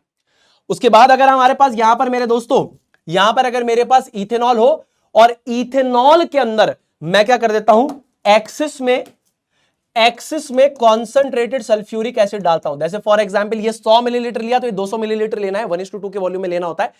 तो इथेनॉल के अंदर अगर मैं भारी मात्रा में कॉन्सेंट्रेटेड सल्फ्यूरिक एसिड को डाल दूं 1:2 के वॉल्यूम में, और इसको मैं 170 डिग्री सेल्सियस पे हीट करूं, तो कॉन्सेंट्रेटेड सल्फ्यूरिक एसिड जो मेरे पास यहां पर क्या होता है, एक डिहाइड्रेटिंग एजेंट होता है। क्या होता है, डिहाइड्रेटिंग एजेंट की तरह काम करता है, जिसका काम क्या है, सामने वाली चीज से पानी को खींच के बाहर निकालने का काम है। तो वो क्या करेगा, यहां से पानी को खींच के बाहर निकाल देगा। तो 2 कार्बन और 4 हाइड्रोजन मिलकर बना देंगे इथीन, और ये पानी बाहर। तो अगर मेरे पास इथेनॉल है, इससे कई गुना ज्यादा मात्रा में मेरे पास कॉन्सेंट्रेटेड सल्फ्यूरिक एसिड है, 170 डिग्री सेल्सियस का तापमान है, तो ये इसमें से बेसिकली पानी को बाय बाय कर देगा, और यहां पर हमारे पास क्या बन जाएगा, CH2 डबल बॉन्ड CH2 बन जाएगा, और साथ में पानी जो हो जाएगा बाहर निकल जाएगा, है ना। तो ये रिएक्शन हमारे पास किस रिएक्शन का एग्जांपल है, this is an example of dehydration reaction. किसका एग्जांपल हो जाएगा, डिहाइड्रेशन रिएक्शन का एग्जांपल हो जाएगा। उसके बाद मेरे दोस्तों अगर हम यहां पर करते हैं टेस्ट फॉर कार्बोक्सिलिक एसिड, अगर हमें करना है कि कोई भी चीज कार्बोक्सिलिक एसिड है इसको वेरीफाई करना है, तो इसके लिए हम क्या कर सकते हैं, बहुत सिंपल सी चीज है। जैसे मान लीजिए कार्बोक्सिलिक एसिड में मैं लेता हूं इथेनोइक एसिड, अगर इसकी रिएक्शन में मेटल कार्बोनेट या मेटल हाइड्रोजन कार्बोनेट से कराता हूं, तो salt plus water plus CO2 निकलेगा, salt plus water plus CO2। तो CO2 कैसे निकलती है, ब्रिस्क एफरवेसेंस से निकलती है, यानी कि गैस रिलीज होगी in the form of bubbles along with fizzing and foaming. Effervescence का मतलब क्या होता है, याद रखना, एफरवेसेंस का मतलब होता है gas evolved in form of bubbles with fizzing and foaming. क्या होता है, विद फिजिंग एंड फोमिंग, यानी कि किसी भी पर्टिकुलर रिएक्शन में अगर कोई गैस इवॉल्व हो रही है in the form of bubbles, यानी बबूलों के फॉर्मेट में, है ना, along with fizzing and foaming, यानी झाग बन रहा है, तो इसे हम कहेंगे एफरवेसेंस। ब्रिस्क एफरवेसेंस का मतलब होता है कि बहुत तेज हो रहा है ये एफरवेसेंस प्रोसेस। ठीक है, तो ये रिएक्शन आप लोग पढ़ ही चुके हो, मेटल कार्बोनेट या metal hydrogen carbonate plus acid will give salt plus water plus CO2, salt plus water plus CO2, ये पढ़ चुके हो आप। तो एक किसका एग्जांपल है, डबल डिस्प्लेसमेंट रिएक्शन में गैस फॉर्मिंग रिएक्शन का एग्जांपल है, ये हमारे पास डिहाइड्रेशन रिएक्शन का एग्जांपल है। जी सुनील भैया। उसके बाद हमारे पास आती है ईस्टरिफिकेशन और सैपोनिफिकेशन रिएक्शन। जब भी हमारे पास, जैसे मान लीजिए ये हमारे पास क्या है, अगर मैं यहां पे इसका नाम लिखूं तो ये हमारे पास क्या है, ये हमारे पास है इथेनोइक एसिड। और अगर आप इथेनोइक एसिड और अगर आप इथेनॉल, फॉर एग्जाम्पल एल्कोहल और कार्बोक्सिलिक एसिड की रिएक्शन कराते हैं इन the presence of H plus, H plus क्या है एक तरीके से, यहां पर आप चाहें तो डायरेक्टली मैं लिख देता हूं कि यहां पर मैं यूज कर रहा हूं कॉन्सेंट्रेटेड सल्फ्यूरिक एसिड यूज कर रहा हूं, और इसके दो काम भी लिख देता हूं। इसके दो काम है, यहां पे डिहाइड्रेटिंग एजेंट की तरह यूज हो रहा है और दूसरा पॉजिटिव कैटालिस्ट की तरह यूज हो रहा है। ठीक है, ये दोनों नाम और दोनों काम आप याद रखना इसके यहां पे। तो इथेनोइक एसिड और इथेनॉल मेरे पास है, यानी कि कार्बोक्सिलिक एसिड से इथेनोइक एसिड और अल्कोहल से इथेनॉल मेरे पास है। इनको अगर मैं क्या करता हूं, कॉन्सेंट्रेटेड सल्फ्यूरिक एसिड इनके अंदर मैं इंट्रोड्यूस करता हूं और साथ में इनको गर्म करता हूं, यानी कि एक टेस्ट ट्यूब मेरे पास है जिसके अंदर मैंने इथेनॉल डाला, इथेनोइक एसिड डाला, उसके अंदर मैंने कॉन्सेंट्रेटेड सल्फ्यूरिक एसिड डाला और मैंने वाटर बाथ में इनको डाल दिया। तो क्या होगा, अब बेसिकली क्या होगा, देखिए कॉन्सेंट्रेटेड सल्फ्यूरिक एसिड यहां पर दो तरीके से काम करता है। सबसे पहला तो यहां से क्या करेगा, यहां से वो पानी को बाहर निकालेगा, तो ये पानी को उसने बाहर निकाल दिया, बचा क्या CH3CO और CH3CH2, OCH3CH2, है ना, यानी कि OC2H5। तो ये हो गया, ये रहा, और ये वाला पार्ट ये रहा। ठीक है, इसका नाम हमारे पास क्या हो जाएगा, इस ऑक्सीजन के पास में जो अल्काइल ग्रुप होता है पहले इसका नाम लिखेंगे इथाइल, और ये बचा हुआ क्या हो जाएगा, इथेनोएट। ऑक्सीजन के पास वाले अल्काइल ग्रुप का पहले नाम लिखेंगे तो नाम हो जाएगा इथाइल, और बचा हुआ क्या हो जाएगा, इथेनोएट हो जाएगा। ये हमारे पास क्या हो जाएगा, this is an example of the Easter year, ये हमारे पास क्या हो जाएगा, ईस्टर हो जाएगा हमारे पास, ये रहा। तो अगर हम लोग इथेनोइक एसिड और इथेनॉल का इस्तेमाल यहां पर करते हैं, एक टेस्ट ट्यूब में इथेनॉल डाल दिया, इथेनोइक एसिड डाल दिया, कॉन्सेंट्रेटेड सल्फ्यूरिक एसिड डाल दिया, गर्म कर दिया, तो यहां से OH निकलेगा, यहां से H निकलेगा, क्योंकि ये डिहाइड्रेटिंग एजेंट है, यानी कि यहां से पानी को निकालेगा, साथ ही साथ पॉजिटिव कैटालिस्ट यानी कि स्पीड ऑफ रिएक्शन को बढ़ाने की कोशिश करेगा। ठीक है ना, तो यहां पे जो प्रोडक्ट हमारे पास बनेगा दैट इज इथाइल इथेनोएट, और साथ में बनेगा हमारे पास पानी। अब इसी, अगर हम इथाइल इथेनोएट को हम क्या करते हैं, इसी इथाइल इथेनोएट को अगर हम लोग क्या करते हैं, एक सब्सटेंस के अंदर डालते हैं, और वो सब्सटेंस क्या है, यहां पर हमारे पास है पानी, पानी के अंदर हमने डाला NaOH। ठीक है, अब इसके अंदर हमने इथाइल इथेनोएट को डाल के अगर हमने गर्म कर दिया तो बेसिकली क्या हो जाएगा, यहां पे ईस्टर टूट जाएगा। तो ईस्टर टूटेगा तो क्या होगा, ध्यान से देखना, यहां से जाएगा ये वाला ग्रुप एल्कोक्सी ग्रुप जाएगा C2H5O, और यहां से जाएगा आपके पास H, C2H5O, और यहां से जाएगा बेसिकली आपका H, तो ये हो जाएगा C2H5OH, और बचा हुआ CH3COONA, ये हमारे पास हो जाएगा सोडियम इथेनोएट, या फिर इसको हम बोल सकते हैं सोडियम एसीटेट भी बोल सकते हैं, सोडियम एसीटेट भी आप इसको बोल सकते हैं। तो ये हमारे पास कौन सी रिएक्शन हो जाएगी, सैपोनिफिकेशन रिएक्शन हो जाएगी। इसी रिएक्शन का इस्तेमाल करके हम लोग साबुन बनाते हैं। This reaction is used to prepare soaps, ठीक है ना, यूज्ड टू प्रिपेयर सोप्स, ये बेसिकली साबुन बनाने के लिए काम में आती। This reaction is basically used to prepare soaps. ठीक है, तो दोस्तों कामना करता हूं यहां पे आपको सारी रिएक्शंस अच्छी तरीके से समझ में आ गई होगी। फटाफट से टेलीग्राम चैनल को आप लोग ज्वाइन कर सकते हैं ताकि आप इस सेशन का पूरा PDF पा सके। और मेरे दोस्तों, जैसा मैं हमेशा कहता हूं कि सुनील भैया साथ है, कामना करता हूं कि सुनील भैया आपके साथ हैं, आपको महसूस हो रहा है, आपको फील हो रहा है। ईमानदारी से मेहनत करिए, मेहनत का संसार में कोई सब्स्टिट्यूट नहीं है। कंसेप्ट बिल्डिंग पे फोकस कीजिए रेदर देन कि ये सवाल आ जाएगा, नहीं, कंसेप्ट्स बनाइए, हर सवाल आप एग्जाम में बना पाएंगे।